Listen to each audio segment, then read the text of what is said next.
এই অনুষ্ঠানটি শ্রোতাদের জীবন গল্প ভিত্তিক অনুষ্ঠান। এই অনুষ্ঠানে শ্রোতারা স্বেচ্ছায় নিজেদের জীবনের গল্প বলেন। শ্রোতারা যা এখানে বলেন তা সরজমিনে ইনভেস্টিগেটেড নয়, সুতরাং সেদিক থেকে বিশ্বাস অবিশ্বাস একান্তই আপনার নিজের। সম্পূর্ণ বিনোদনমূলক এই অনুষ্ঠানটি আমাদের ব্যক্তি জীবনে কখনো কখনো শিক্ষণীয় ভূমিকা রাখে। এই অনুষ্ঠানে যারা আসেন স্বেচ্ছায় অংশগ্রহণ করেন। এই অনুষ্ঠানে কনফেস করবার পরে কিংবা জীবন গল্প বলবার পরে তার ব্যক্তি ও সামাজিক জীবনে কোনো বিরূপ প্রভাব পড়লে সেটার জন্য রেডিও কর্তৃপক্ষ দায়ী নয়। জীবন গল্প, জীবন গল্প, জীবন নাটকের চেয়েও নাটকীয়। প্রিয় দর্শক এবং শ্রোতা, সবাইকে আসসালামু আলাইকুম। আশা করছি সবাই অনেক অনেক ভালো আছেন। করোনা পরিস্থিতিতে আসলে এই মুহূর্তে ভালো থাকার ব্যাপারটা আমরা সবাই জানি, এটা খুবই সার্বজনীন একটা অবস্থা। এই পরিস্থিতিতেই ধীরে ধীরে অনেক কিছুই স্বাভাবিক হয়ে যাচ্ছে এবং স্বাভাবিক আমাদেরকে হতে হবে। তো আজকের এই জীবন গল্প শুরু করতে গিয়ে একটা লম্বা গ্যাপ পড়ে গেল আমাদের, এবং লম্বা গ্যাপটা শুধু জীবন গল্পের ক্ষেত্রে না, বাংলাদেশের সহ সারা বিশ্বে বিভিন্ন কাজে লম্বা গ্যাপ, এবং এই গ্যাপের মধ্যে এখনও আমরা আছি। কিছুটা নস্টালজিক হয়ে যাব, কারণ প্রায় 9 থেকে 9.5 বছর যাবৎ আমি এই অনুষ্ঠানটা করছি, দুটো রেডিও মিলে। আগে যে রেডিওতে ছিলাম বা বর্তমানে যে ঢাকা এফএমে আছি, এখানে আমার জ্ঞানত আমি যেটা মনে করতে পারি যে কখনো কোনো এপিসোড আসলে পুনঃপ্রচার হয়নি। 2-1টা ঈদের সময় হয়েছে, সেটা ভিন্ন কেস, কিন্তু এরকম হয়নি যে কন্টেন্ট নাই বা গল্প নাই সে কারণে পুনঃপ্রচার হচ্ছে। তো করোনা পরিস্থিতি আসলে সবাইকে থামিয়ে দিয়ে নতুন করে যে শুরু হওয়াটা, সেটা স্বাভাবিকভাবে আগের পৃথিবী হবে কিনা সেটা নিয়ে অনেক ধরনের কথা আছে। যাই হোক, সেই বিষয়গুলো নিয়ে কথা নাইবা বাড়াই। শুরু হচ্ছে আবারও সেই নতুন উদ্যমে জীবন গল্প, এবং লম্বা একটা বিরতির পর আজকে আমি এমন একজন গেস্টকে পেয়েছি যাকে হয়তো আপনারা অনেকেই চিনবেন, এবং কিংবা আজকে নতুন করে চিনবেন, কিংবা তার জীবন গল্পের মধ্য দিয়ে সে একটা অনন্য উচ্চতায় যাবে। তো আমি প্রথমেই অনুরোধ করে নিচ্ছি সবাইকে যে পুরো গল্পটা একটু মনোযোগ দিয়ে সবাইকে শুনতে হবে। তো আমার অনুষ্ঠানের কিছু নিয়ম আছে। বারিশ, রাইট? বারিশ সেটা হলো যে কিছু ফর্মালিটিস আছে, যেমন নামটা নিজের মুখে বলতে হয়, পুরো নামটা, আদার্স যে ব্যাপারগুলো থাকে। তো প্রথমে আমি পুরো নামটা জানতে চাই আপনার কাছে। আমার নাম হচ্ছে বারিশ হক। বারিশ হক, তো নিকনেম হচ্ছে বারিশ। বারিশ মানে তো বৃষ্টি। জি, বৃষ্টি। কোথায় থাকেন আপনি? আমি উত্তরাতে থাকি, ঢাকার উত্তরাতে থাকেন, মানে জন্ম কি ঢাকাতেই হয়েছে? জি, স্থানীয়। ওকে। আর দেশের বাড়ি কোথায়? নোয়াখালী। একটা অসাধারণ গল্প নিয়ে আমরা আজকে এখানে যাত্রা শুরু করছি, বিশেষ করে যারা দেখছেন এবং একসাথে যারা শুনছেন রেডিওতে। আমি টিনেজার যেসব ছেলে মেয়ে আছে এবং কম বেশি ভালোবাসার মধ্যে যারা আছে, তাদের সবাইকে বলবো যে আজকের এই গল্পটা খুব বেশি শিক্ষণীয় একটা গল্প। চলেন বারিশ, আমরা শুরু করি একেবারে। আপনি তো জানেনই আমাদের অনুষ্ঠানের নিয়ম, একেবারে ছোটবেলা থেকে যেখান থেকে বলার আছে আপনার। জি, আমি প্রথমে বলবো যে আমি খুব মধ্যবিত্ত ঘরের একটি মেয়ে। ছোট থেকে দেখেছি যে আমার মা একজন শিক্ষক আছেন এখনো, আমার বাবাও চাকরি করতেন। তো যৌথ পরিবারেই আমার বড় হয়ে ওঠা, কিন্তু যেহেতু বাবা মা দুজনেই চাকরি করতেন, দেখা যেত যে অতটা সময় উঠেনি বাবা মার সাথে যেই ছোটবেলায় যে স্মৃতিগুলো। তো 5 বছর বয়স যখন হয় তখন আমার ভাই হয়ে যায়, তো ভাইকে নিয়ে ব্যস্ত হয়ে পড়ে ফ্যামিলি, সবাই নতুন সদস্য আসলে। তো দেখা যায় সেই সময় থেকে আমি একটু বড় সন্তান ফিল করি। বড় সন্তান, হ্যাঁ, একটু লোনলি ফিল করা স্টার্ট করি।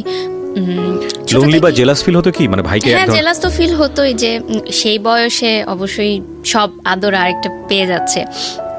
এবং আরেকটা বিষয় ছিল যে আমি খুব ইন্ট্রোভার্ট, ছোট থেকেই খুব কম কথা বলতাম, কথা বলা শিখেছি অনেক দেরিতে।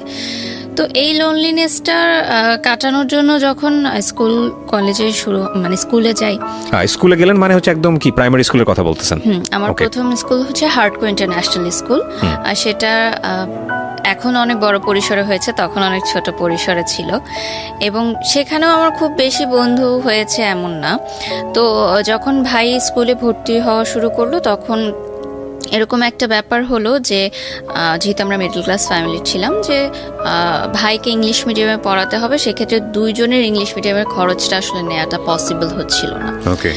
তো সেখানে ওই বয়সটাতে কিন্তু স্যাক্রিফাইসটা শুরু হয় আমার, যে আমি বাংলা মিডিয়ামে চলে আসলাম। সেটা হলো মাইলস্টোন কলেজে, আর আমার ভাই মাইলস্টোন কলেজের ইংলিশ মিডিয়ামে পড়াশোনা শুরু করলো। তো এই যে মাইলস্টোন কলেজে বাংলা মিডিয়ামে আসলাম, এখান থেকেই আসলে গল্পের টার্নিং পয়েন্টটা শুরু। তখন আমি ক্লাস 7-এ পড়ি। তো 7-এ পড়া অবস্থায় কিন্তু এত ফ্রেন্ড ছিল না, এবং একটু লোনলিনেসের জন্য বলতে পারেন যে একটা ছেলেকে ভালো লাগে। সেই ছেলেটা ছিল ক্লাস 8-এ। ওকে। তো আমি ওই সময় কিন্তু আমাদের এতটা অ্যাভেলেবল ছিল না ছেলে মেয়েদের কথা বলা বা ছেলেমেয়েরা বন্ধু হবে এরকম। মোবাইলও ছিল না আমাদের সবার হাতে, ফেসবুক, এত সোশ্যাল মিডিয়া ছিল না। তো সেই সময় ক্লাস 7-এ থাকতেই আমি ক্লাস 8-এ পড়া একজন সিনিয়র ভাইয়াকে প্রপোজ করি। এবং ইউ প্রপোজ? হ্যাঁ, এত আমি ইন্ট্রোভার্ট propose একজন করি। মানুষ? হ্যাঁ, কিন্তু ভালোবাসার দিক থেকে আমার মনে হয়েছে যে আমি আগে জানাবো তাকে। মানে যে সায়েন্স বিল্ডিং এর সামনে আমাদের একটা আছে, ওখানে সবাই বাসে উঠতো এসে, সব সেকশন থেকে এসে। হ্যাঁ। তো আমিও কলেজ বাসে যাওয়া আসা করতাম, সেও কলেজ বাসে যাওয়া আসা করতো। তো তার একটা বন্ধু ছিল, সে আমার সাথেই একসাথে আমাদের সিট যখন পড়তো, ক্লাস 8-এর সিট আর 7-এর সিট, তখন আমাদের একসাথে সিট পড়তো। তো ওনাকে আমি বললাম যে আপনার বন্ধুকে আমার খুব ভালো লাগে, আমি তার সাথে ফ্রেন্ডশিপ করতে চাই। তখন তার এভাবে বলা যায় না যে প্রেম করতে চাই। কাকে বললেন এটা? তার বেস্ট ফ্রেন্ডকে, Okay. যে আমার সাথে একই মানে পাশাপাশি সিট পড়তো। ওকে। তো আমি বললাম যে অমুক সময় অমুক তারিখে ছুটির পর আপনারা দুজন ওখানে আসবেন, আমি তাকে কিছু কথা বলবো। যথারীতি তারা আসলো। আমার এখনো মনে আছে সেদিন ইংলিশ সেকেন্ড পেপার পরীক্ষা ছিল, মানে আমি ক্লাস 7-এর ইয়ার এন্ড এক্সাম দিচ্ছিলাম, আর ওনারা বৃত্তি কোচিংয়ের পরীক্ষা দিচ্ছিল, মানে সামনে বৃত্তি পরীক্ষা। তো আসার পর আমি বললাম যে আপনাকে আমার অনেক ভালো লাগে, আমি আপনার সাথে ফ্রেন্ডশিপ করতে চাই। ফার্স্টে জাস্ট ফ্রেন্ডশিপই ছিল, বাট আমার দিক থেকে সেটা প্রেম ছিল। বাট আমি জানতে চাচ্ছিলাম যে সে আমার সাথে কথা বলতে কমফোর্টেবল কিনা, কারণ সেও খুব ইন্ট্রোভার্ট একটা ছেলে ছিল। তো ওর রিপ্লাই কি ছিল? আমি ভেবে দেখবো, ঠিক আছে কথা বলবো। তার কোনো মেয়ে ফ্রেন্ডও ছিল না ওই বয়সে। আপনার ওর কি ভালো লেগেছিল? আমার ভালো লেগেছিল যেটা, যে মাইলস্টোনের ছেলেরা সেই সময় অনেক দুষ্ট ছিল আচ্ছা। অন্যান্য কলেজের তুলনায়, এবং অনেক দুষ্টুমি করতো। তো সে ছেলেটার যে একটা বিষয় ছিল যে একটা ক্যাপ পরে আসতো এবং নিচে তাকিয়ে থাকতো, এবং কোনো দিকে তাকাতো না সে, মানে কোনো মেয়ের দিকেও তাকাতো না, কোনো মেয়ের সাথে কথাও বলতো না। সো এই জিনিসটা আমাকে খুব ক্যাচ করেছে, যে ডিফারেন্ট ছিল, একটু ডিফারেন্ট ছিল। এবং আমার মনে হচ্ছে যে আমার সাথে যাই ইন্ট্রোভার্ট এবং খুব পরিমিত হাসতো, পরিমিত কথা বলতো, এগুলো আমার, তার পার্সোনালিটিটা আমার ভালো লেগেছে। এবং অবশ্যই দেখতে অনেক সুন্দর ছিল, সেটাও একটা সেই বয়সে আসলে দেখতে সুন্দরটাই লাভ এট ফার্স্ট সাইট আর কি। হ্যাঁ। ইভেন আমি যখন তাকে প্রপোজ করি, আমি জানতামও না তার নামটা কি। পরবর্তীতে আমি জানতে পেরেছি তার নাম কি, তার পরিচয় কি, এভরিথিং। তো এভাবে কথা হতে থাকে। তখন কিন্তু মোবাইল ফোন যেহেতু ছিল না, টিএনটিতে আমরা প্রেম করতাম। তো কয়েক মাস লাগে তাকে আমার প্রেম ভালোবাসা এই জিনিসটা বুঝাতে। আপনি নিজেও তো বুঝতেন না? বুঝতাম না, কিন্তু ফ্রেন্ডশিপের চেয়ে যে একটু বেশি এটা ভালো লাগাটা, ভালোবাসাটা, এই বিষয়গুলো শেয়ার করা। তো একদিন কথা বলছিলাম এরকম ফোনে, আমার আরেকজন শুনলো, যেহেতু আমরা যৌথ পরিবারে ছিলাম, সে মাকে বলল যে এরকম আমি কথা বলি একজনের সাথে। তো বাসায়ও মারধর স্বাভাবিকভাবেই, ছেলের বাসায়ও ফোন দিল আমার বাসা থেকে।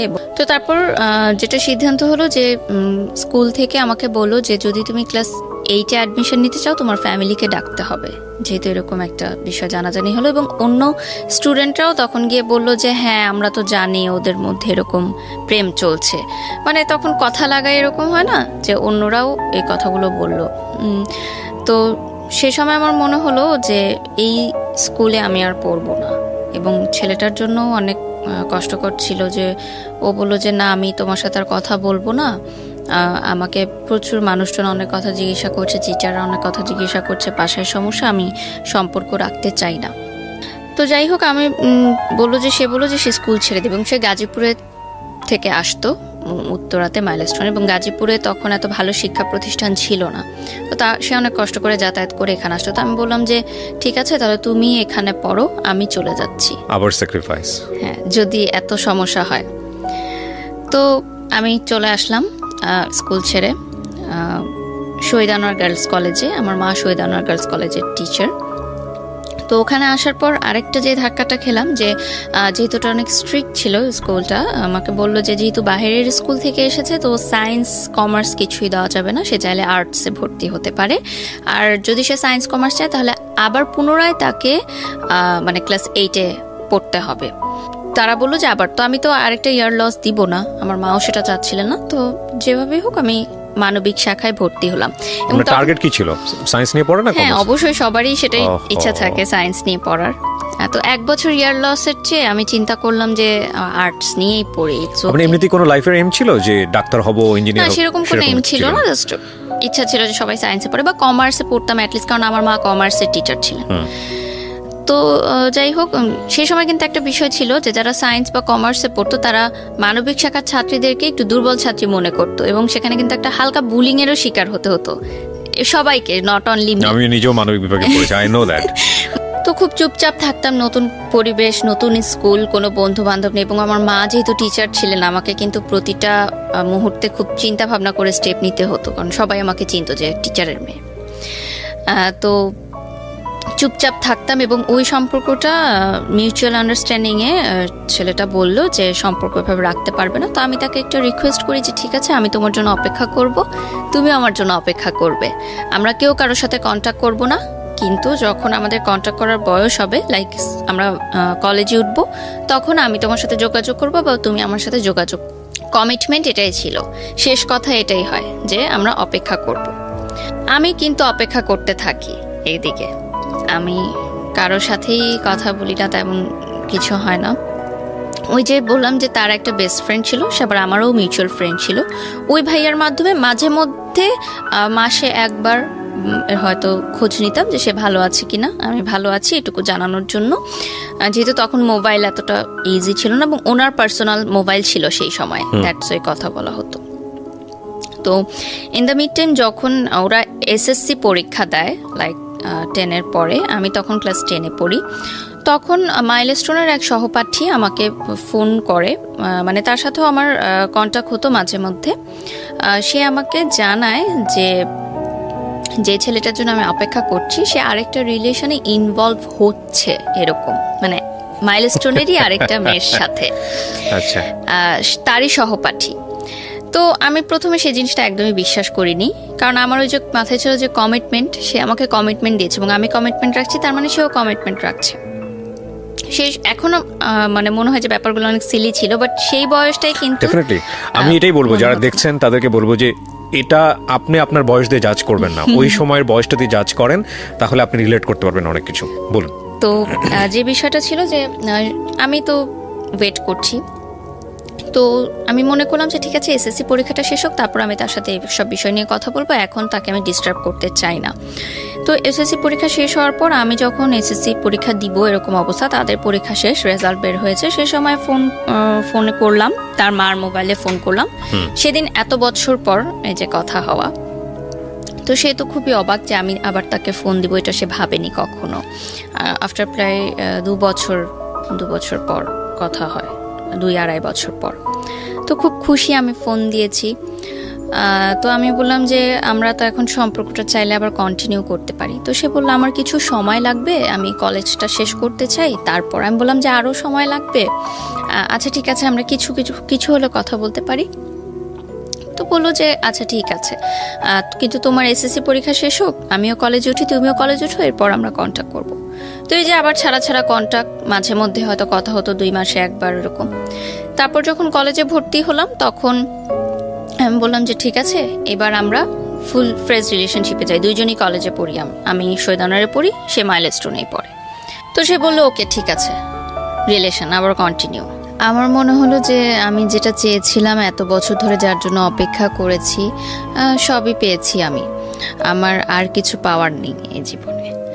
তো শুরু রিলেশনশিপ। তো রিলেশনশিপ শুরু হওয়ার প্রায় 6 মাসের মাথায় আমি জানতে পারি যে অন্যান্য সহপাঠীদের কাছ থেকে এবং ওর ফ্রেন্ড সার্কেলের মাধ্যমে যে তার মাইলস্টোন কলেজেও একটা রিলেশনশিপ আছে একটা মেয়ের সাথে, এবং সেই মেয়েটা তারই ক্লাসমেট। তো এখন আমার সাথে যেহেতু তার কন্টিনিউ রিলেশন, সো আমি কিন্তু বুঝতে পারছিলাম না যে ব্যাপারটা কি হচ্ছে। সো আমি ভেবেছি যে হয়তো অনলি ফ্রেন্ডস, এটা হয়তো অন্যরা অন্যভাবে নিচ্ছে, বা আমাকে হয়তো তারা কথা লাগানোর জন্য কিছু বলতে চাচ্ছে।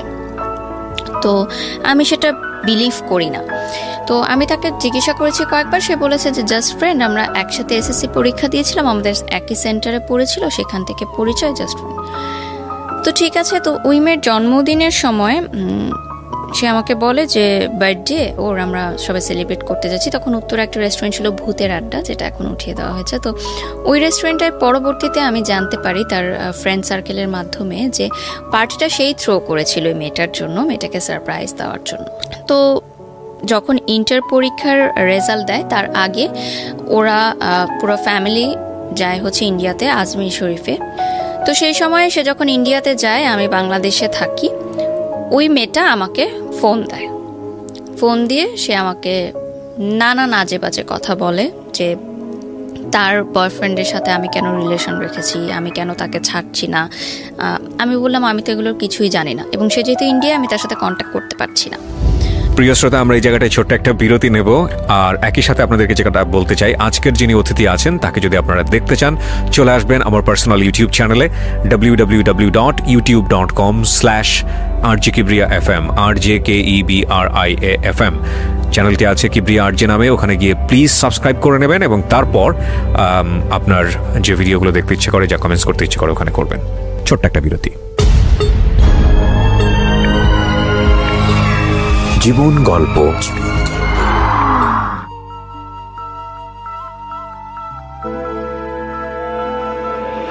Love, hate, challenge, motivation, lies, truth, impossible, virtue, morality, something beyond entertainment. Welcome to my stage of reality. Stay tuned. Sunday and Wednesday with me RJ Kibriya, only on Dhaka FM 90.4.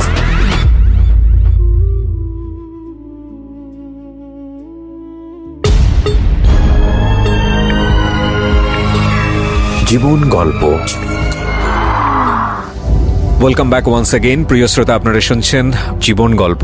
আজকে আমাদের সঙ্গে যিনি রয়েছেন তার কাছে যাওয়ার আগে আপনাদেরকে আরও একবার বলছি, এই অনুষ্ঠানে এসে যদি আপনি আপনার জীবন গল্প বলতে চান, প্লিজ আমাদেরকে ফোন করবেন। আমাদের ফোন নম্বর হচ্ছে 09611904904। আমি আবারও বলছি 09611904904। এখানে ফোন দেওয়ার পরে কিছু ফর্মালিটিস আছে, সেটা মেনটেন করে আপনাকে এখানে আসতে হবে। ওকে, আপনি ফোন করার পরেই সেটা বুঝতে পারবেন, কারণ আপনার ফোনটা এখানে অটোমেটিক্যালি রেকর্ড করা হয়।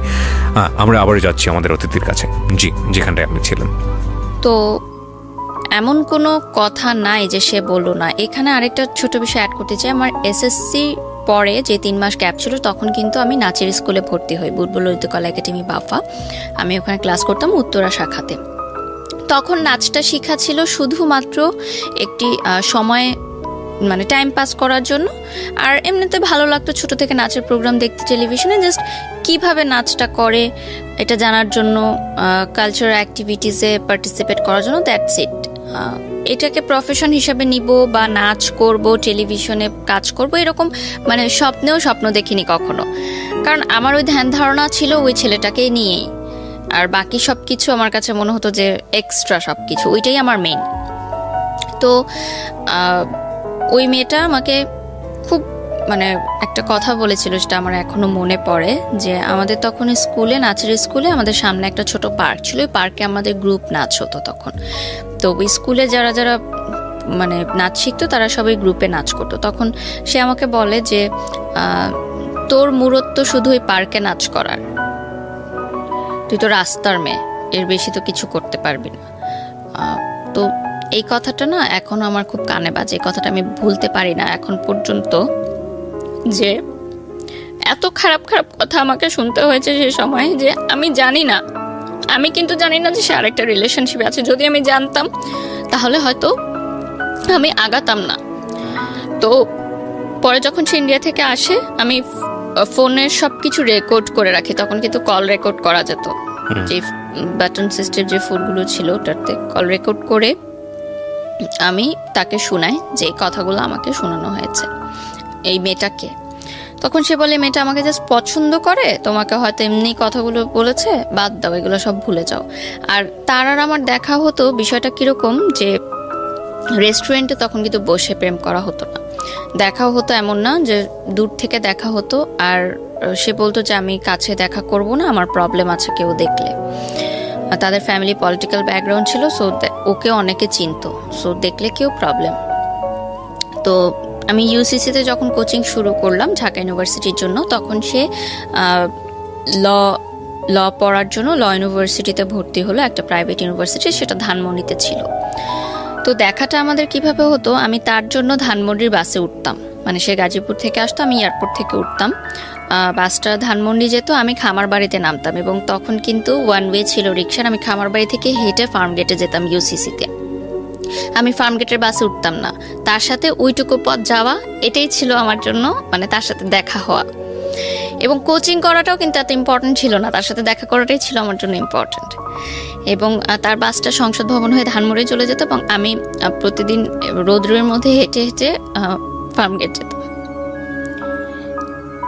এটা কিন্তু আমি জানতাম যে তার অন্য কারোর সাথে হয়তো ইনভলভ আছে, এটা আমার কাছে স্বীকার করতো না কখনো।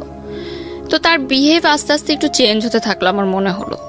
আগে রাতে কথা বলতো, সারা রাতে কথাও কমিয়ে দিল, দেখা কমিয়ে দিল, বলতো যে এভাবে প্রতিদিন যাওয়া আসা করি আমার ভালো লাগে না, আমি ফ্রেন্ডদের সাথে যেতে চাই, আমার ফ্রেন্ডরা থাকে ওদের সাথে যেতে। ঠিক আছে, একটা টাইম পরে আমি অনেকগুলো প্রুফ পেলাম যে সে আরেকটা রিলেশনশিপে আছে। বসার পর আমি শুধু তাকে একটা কথাই জিজ্ঞাসা করি ওই সময়, যে আমি আগে পরে কোনো কথাই জানতে চাই না, আমি শুধু জানতে চাই যে তোমার মেয়েটার সাথে শারীরিক সম্পর্ক হয়েছে কিনা, কারণ আমার সাথে তার এরকম কোনো সম্পর্ক ছিল না। যে বললাম যে দূর থেকে দেখা, এটুকুই ছিল আমার ভালোবাসা। তো আমি বলতে চাচ্ছি যে আগে পিছনে আমি কিছু জানতে চাচ্ছি না, জাস্ট আমি ইয়েস অর নো জানতে চাচ্ছি। তখন সে বলে ইয়েস। তো আমার হাতে একটা গ্লাস ছিল, আমি গ্লাসটা জাস্ট ছুঁড়ে মেরে চলে আসি, উঠে আমি বাসে করে চলে আসি। ওইটাই শেষ দেখা সরাসরি আমার। এখনো মনে আছে যে একসাথে আসার কথা ছিল, বাট আমি চলে আসি ওই গ্লাসটা ভেঙে। সে কিভাবে এসেছে আমি জানি না। তো পুরোটা বাসে আমি কাঁদতে কাঁদতে আসি ফার্মগেট থেকে এয়ারপোর্ট পর্যন্ত। এবং আমার মনে হয় যে মানে পরবর্তীতে যেটা আমি জানতে পারি, যে আমি যখন ছিলাম না, যে সেই গ্যাপের মধ্যে তার ওই রিলেশনশিপটা হয়েছিল, এবং পরবর্তীতে সে ভেবেছিল যে আমার সাথে কন্টিনিউ করার পর হয়তো একজনকে সে তাকে হয়তো বাদ দিয়ে দিবে সে, বাট সে আসলে দুইটা রিলেশনই কন্টিনিউ করছিল, ওই মেয়েটাকেও সে না করতে পারছিল না। এখন এখানে তার ফলটাও আমি কিভাবে দেখব, কারণ সে ভাবেনি যে আমরা বরং সিচুয়েশনটাকেই অ্যাকসেপ্ট করি। ওর জায়গা থেকে বিষয়টা বলার থাকলে হয়তো 1000 টাইপ অফ লজিক আছে ওখানে। আপনার জায়গা থেকে এটা সত্য, ওর জায়গা থেকে সত্যটা অন্যরকম। যে মেয়েটা সম্পর্ক করেছে তার জায়গা থেকে সত্যটা এরকম, বাট রাইট। সো ট্রায়াঙ্গেল সিচুয়েশনে তিনজনই তিন জায়গা থেকে সত্য, এবং তিনজনেরই কিছু না কিছু লজিক আছে। আমি শুধু বয়সটাকে দেখতে চাই। আপনার যখন ব্রেকআপ হলো তখন বয়সটা কত? মানে যখন আপনি গ্লাসটা ভাঙলেন ওই সময় বয়সটা কত? 18। সো 18 এজ, এই এইজে এত যুক্তি দিয়ে প্রেম চলে না, ডেফিনেটলি চলে না। এখানে ফুল অফ ইমোশন, বয়সন্ধিকাল, এবং এখানে আসলে কি হয় মানে এত জাজমেন্টে যাওয়াটার খুব মুশকিল। বরং আমরা আপনার জীবনের ঘটনা থেকে আমরা আমাদের যেন শিক্ষাটা নিতে পারি, আমাদের যেন কিছু না কিছু হলো ওই রকম সিদ্ধান্ত নেবার ক্ষেত্রে যেন সতর্ক হতে পারি, যেটা কারণে আপনি মূলত আজকে এখানে এসেছেন। সো ওই জায়গাগুলোকে আমরা ফোকাস করি। সো প্লিজ ডু নট জাজ হার, কারণ ওনার লাইফে যে ঘটনা ঘটেছে তার চেয়েও ভয়ঙ্করতম ঘটনা অনেকের জীবনে ঘটে। ঠিক আছে, উনি যে সাহস করে আজকে এখানে বলতে এসেছেন নিজেকে হালকা করার জন্য, এইটাকে অ্যাপ্রিসিয়েট করার মতো। তো বলেন তারপর কি হলো? তারপরে আমার মনে হলো যে আমি আসলে তাকে ছাড়া থাকতে পারবো না, যত কষ্টই হোক আমি তার সাথে থাকবো। আমি তাকে বুঝাবো যে তুমি আমার সাথে থাকো, টাইম নাও ওই মেয়েটার থেকে দূরে আসার জন্য। কিন্তু কোনোভাবেই সে আর কি আমার সাথে কন্ট্যাক্ট করে না। তো আমি এতটা মানসিকভাবে ভেঙে পড়ি যে তার ইউনিভার্সিটির সামনে গিয়ে আমি দাঁড়িয়ে থাকতাম ঘন্টার পর ঘন্টা। মানে আপনি ব্রেকআপ করার পরে আপনি ওকে পাওয়ার জন্য পাগলের মতো হয়ে গিয়েছেন। মানে এতটা বেশি ক্রেজি ছিলাম আমি সেই সময় তার জন্য। তো তার ইউনিভার্সিটির ছেলেদের দিয়েও আমাকে থ্রেট দিয়েছে যে এই ইউনিভার্সিটির সামনে যেন তোমাকে আর দাঁড়াতে না। ঘন্টার পর ঘন্টা কি আপনি একাই দাঁড়িয়ে থাকতেন ওখানে? আমি একাই দাঁড়িয়ে থাকতাম। আর আমার সে সময় তেমন কোনো বন্ধুও ছিল না, আমি খুব ইন্ট্রোভার্ট ছিলাম।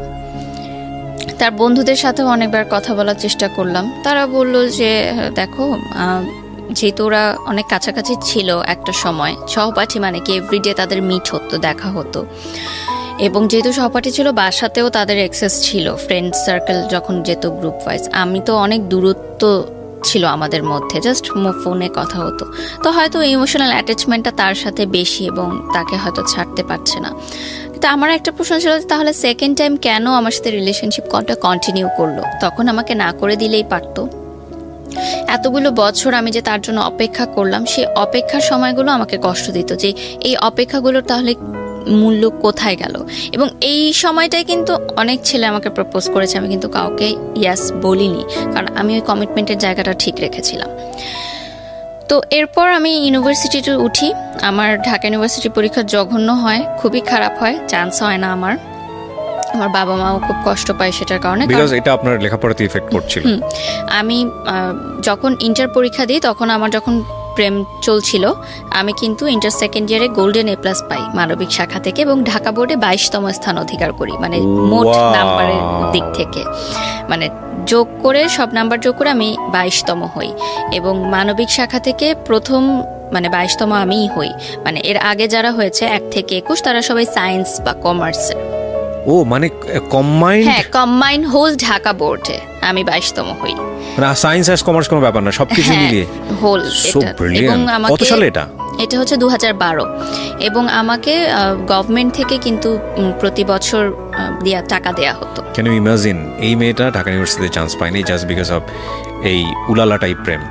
ওকে, তারপর এটাই আসলে লার্নিং এর বিষয়। যারা এখন দেখবে যে পড়াশোনাটা অনেক বেশি ইম্পর্টেন্ট, কারণ জীবনের ক্যারিয়ারটা টোটালি চেঞ্জ হয়ে যায় কিন্তু এই আপনার এই গল্প এখন পর্যন্ত আমাকে মানে এই মোমেন্টটা আমাকে ধাক্কা দিয়েছে। এর আগ পর্যন্ত আমি শুনেছি জীবনে এই ধরনের গল্প বহু শুনেছি, কিন্তু এই যে গা শিউরোটার ফিলিংস আমি খুব কম গল্পেই পাই, এখন উঠেছে। মানে আমার টিচাররা এবং আমার ফ্যামিলি ফ্রেন্ডসরা সবাই চিন্তা করেছিল যে আমি যে কোনো একটা সাবজেক্টে তো পাবোই, মানবিক শাখার কিন্তু অনেক সাবজেক্ট থাকে, এমন না যে আমাকে টপ সাবজেক্টগুলোতেই পেতে হবে চান্স। তো আমি পুরো এক্সামও দিতে পারিনি, আমি একটু সিক ছিলাম।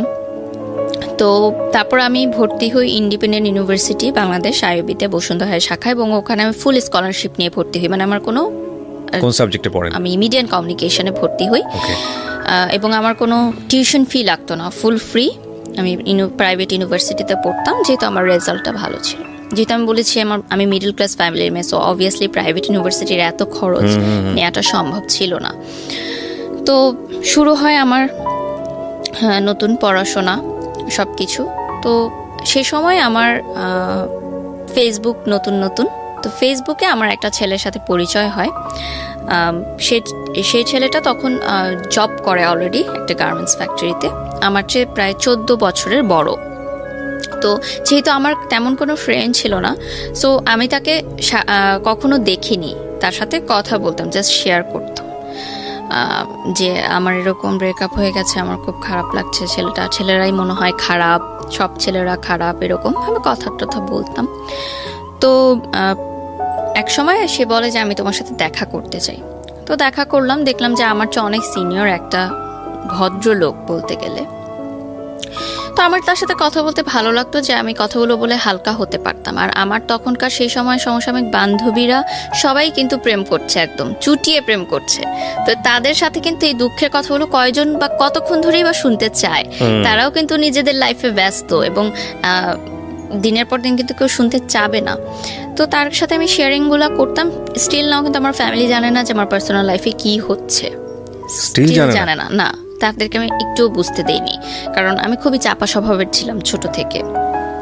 তো নাচের ক্লাসও চলছে, কন্টিনিউ নাচের ক্লাসের মতো চলছে, টুকটাক অনুষ্ঠান করছি। আমি বাংলাদেশ টেলিভিশনে আমার বিতর্ক করতাম, কুইজ প্রতিযোগিতা, এবং জাতীয় পর্যায়ে আমার বিভিন্ন পুরস্কারও আছে।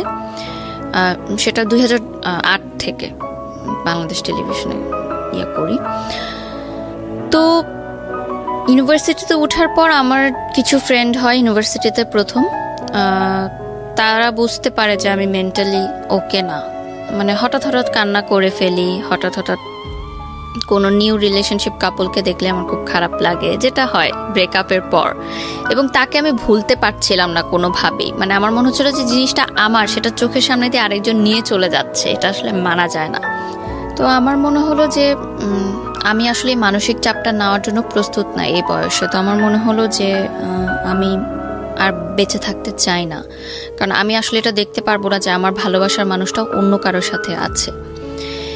ইন দ্য মিড টাইম ওই মেয়েটাও কিন্তু আমাকে কন্টিনিউয়াস থ্রেট দিতে থাকে যে আমার বয়ফ্রেন্ডের সাথে তুমি দেখা করবা না, তাকে কোনো ফোন করবা না। কারণ আমি তাকে ডেইলি ফোন করতাম, মেসেজ করতাম, সে আমাকে ফোন করে নানান আজে বাজে গালাগালি যত ছিল অনেক কিছু বলে। তো সেই সময় আমার মনে হয়েছিল যে আমি মনে হয় মারা যাব, আমি মরে যেতেই চাই। সে সময় তো ট্যাবলেট এতটা ইজি ছিল না, তো ছিল যে আমি ফাঁস দিতে চেয়েছিলাম, গলায় প্রিপারেশনও নিয়েছিলাম। বাট জাস্ট একটা মোমেন্টের জন্য আমার মনে হলো যে আমারটা জীবন তো মাত্র শুরু। মানুষ বলে যে ইউনিভার্সিটি লাইফটা অনেক এনজয়েবল হয় এবং সামনে আরও অনেক জীবন বাকি আছে, এবং আমি দেখতে চাই যে আমাকে ছাড়া সে কতটা সুখে আছে। আমি শেষটা দেখতে চাই, আমি এত তাড়াতাড়ি হেরে যেতে চাই না। তো আমি ওই পথ থেকে আবার ফিরে আসলাম। মানে এটা ফ্যামিলি জানে না আপনি, মানে কোনো স্টেপ সেভাবে নিতে পারেন? ফ্যামিলি জানে না। ওকে। তো যেটা হয় যে ইউনিভার্সিটিতে ভর্তি হওয়ার পর আমার মনে হয় যে না, আমি মুভ অন করা দরকার। এভাবে যদি আমি থাকি তাহলে আমি অসুস্থ হয়ে যাব মানসিকভাবে। তো ওই সময় আমাদের একটা প্রোগ্রাম শুরু হয় এবং তখন আমি টেলিভিশনেও নাচ করা শুরু করি আস্তে আস্তে। আমাদের স্কুল থেকেই আমাদের নিয়ে যাওয়া হতো। তখন প্রথম বাংলাদেশি আইডল শুরু হয় এসএ টিভিতে, এবং ওখানে আমাদের স্কুল থেকে আমি কাজ করার সুযোগ পাই। ওখানে যে টপ 10 পার্টিসিপেন্টরা থাকে তাদের সাথে জুটি হয়ে নাচ করার সুযোগ পাই আমি। তো আমার তখন বাংলাদেশি আইডলের শুটিং চলতে থাকে। তো এফডিসিতে আমাদের প্রায় 1 সপ্তাহের মতো থাকতে হয়েছিল শুটিংয়ের পারপাসে। তো সেই সময় দেখা যেত অনেক রাতে শুটিং শেষ হতো, আমাদের আসতে অনেক লেট হয়ে যেত। তখন ওই যে যার সাথে আমি কথা বলতাম, যে বললাম যে ভদ্রলোক, উনি আমাকে নিয়ে যাওয়া আসা করতেন অ্যাজ আ ফ্রেন্ড। গার্মেন্টসের সেই ভদ্রলোক করেন, মানে উনি মার্চেন্ডাইজার ছিলেন। ওকে। তো উনি আমাকে নিয়ে যাওয়া আসা করতেন এবং একটা গুড ফ্রেন্ডশিপ আমাদের মধ্যে তৈরি হয়। তো ওই বাংলাদেশ আইডল চলাকালীন সময় সে আমাকে বিয়ের প্রস্তাব দেয়। আচ্ছা। যে সে আমাকে বিয়ে করতে চায়। একটা সময় গিয়ে আমার মনে হলো যে আমাকে বিয়ের প্রস্তাব দিয়েছে সে তো সব দিক দিয়ে ঠিকই আছে, ভালোই আছে, এবং আমি যদি বিয়ে করে আরেকটা জায়গায় লাইফ সেটেল করতে পারি তাহলে হয়তো আমি মানসিকভাবে একটু সুস্থ হতে পারবো, মানে মিসিংটা থাকবে না, খারাপ লাগাটা থাকবে না। This is the main part of the story. হ্যাঁ, এক্স্যাক্টলি। যে একজনকে ভুলার জন্য আমি আরেকজনকে উপর নির্ভরশীল হতে চাচ্ছি। রাইট। এবং বিয়ে করলে একটা নতুন বাড়িতে আমি যাব, সেখানে এটা শুধু আপনার পারসেপশন না, কিন্তু এটা কিন্তু আমাদের সমাজের পারসেপশন। অনেক সময় দেখবেন যে মেয়ে কাউকে পছন্দ করেছে, বাবা মা সেটা জেনে ফেলেছে, যত দ্রুত পারো বিয়ে দিয়ে দাও, এবং এই বিয়ে দিয়ে দিলে কি হয়ে গেল, ব্যাস প্রবলেম সলভ। কিন্তু আসলে প্রবলেমের শুরুটা হয় তখন, এবং সেই প্রবলেমটা এত ভয়াবহ হয়, আনথিঙ্কেবল। তবে এইটা যে আসলে সবসময় যে কাজ করে না তাও না, কারণ প্রিমিটিভ অনেকেই সুখে থাকে কিন্তু, এবং অনেকে জোর করে দিয়েও একটা পর্যায়ে মানিয়ে নিতে নিতে মোটামুটি সেটেল হয়ে যায়। সুখে থাকাটা আসলে নিজের বিষয়। এবং আরেকটা বিষয় হলো যে ধরেন সংসার জীবনে কেউ সুখী না, কিন্তু দেখা গেল যে হচ্ছে না, দুজনের মধ্যে ম্যাচ হচ্ছে না, ঠিক আছে, একটা বাচ্চা নিয়ে নাও, বাচ্চা নিলে হয়ে যাবে। সামটাইম ইট ওয়ার্কস, যদি কাজ না করে তাহলে এটা worst life, definitely worst life. আর একই সাথে আপনাদেরকে যেটা বলতে চাই, আজকের যিনি অতিথি আছেন তাকে যদি আপনারা দেখতে চান, চলে আসবেন আমার পার্সোনাল ইউটিউব চ্যানেলে www.youtube.com/RJKibriya.FM, RJKEBRIA.FM চ্যানেলটি আছে কিবরিয়া আরজে নামে। ওখানে গিয়ে প্লিজ সাবস্ক্রাইব করে নেবেন, এবং তারপর আপনার যে ভিডিওগুলো দেখতে ইচ্ছে করে, যা কমেন্টস করতে ইচ্ছে করে, ওখানে করবেন। ছোট্ট একটা বিরতি। জীবন গল্প।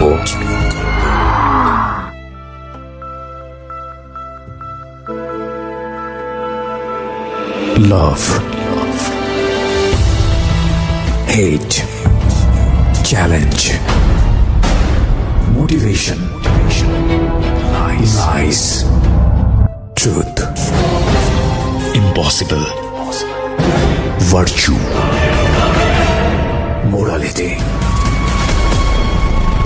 something beyond entertainment. Welcome to my stage of reality. Stay tuned. Sunday and Wednesday with me RJ Kibriya, only on Dhaka FM 90.4.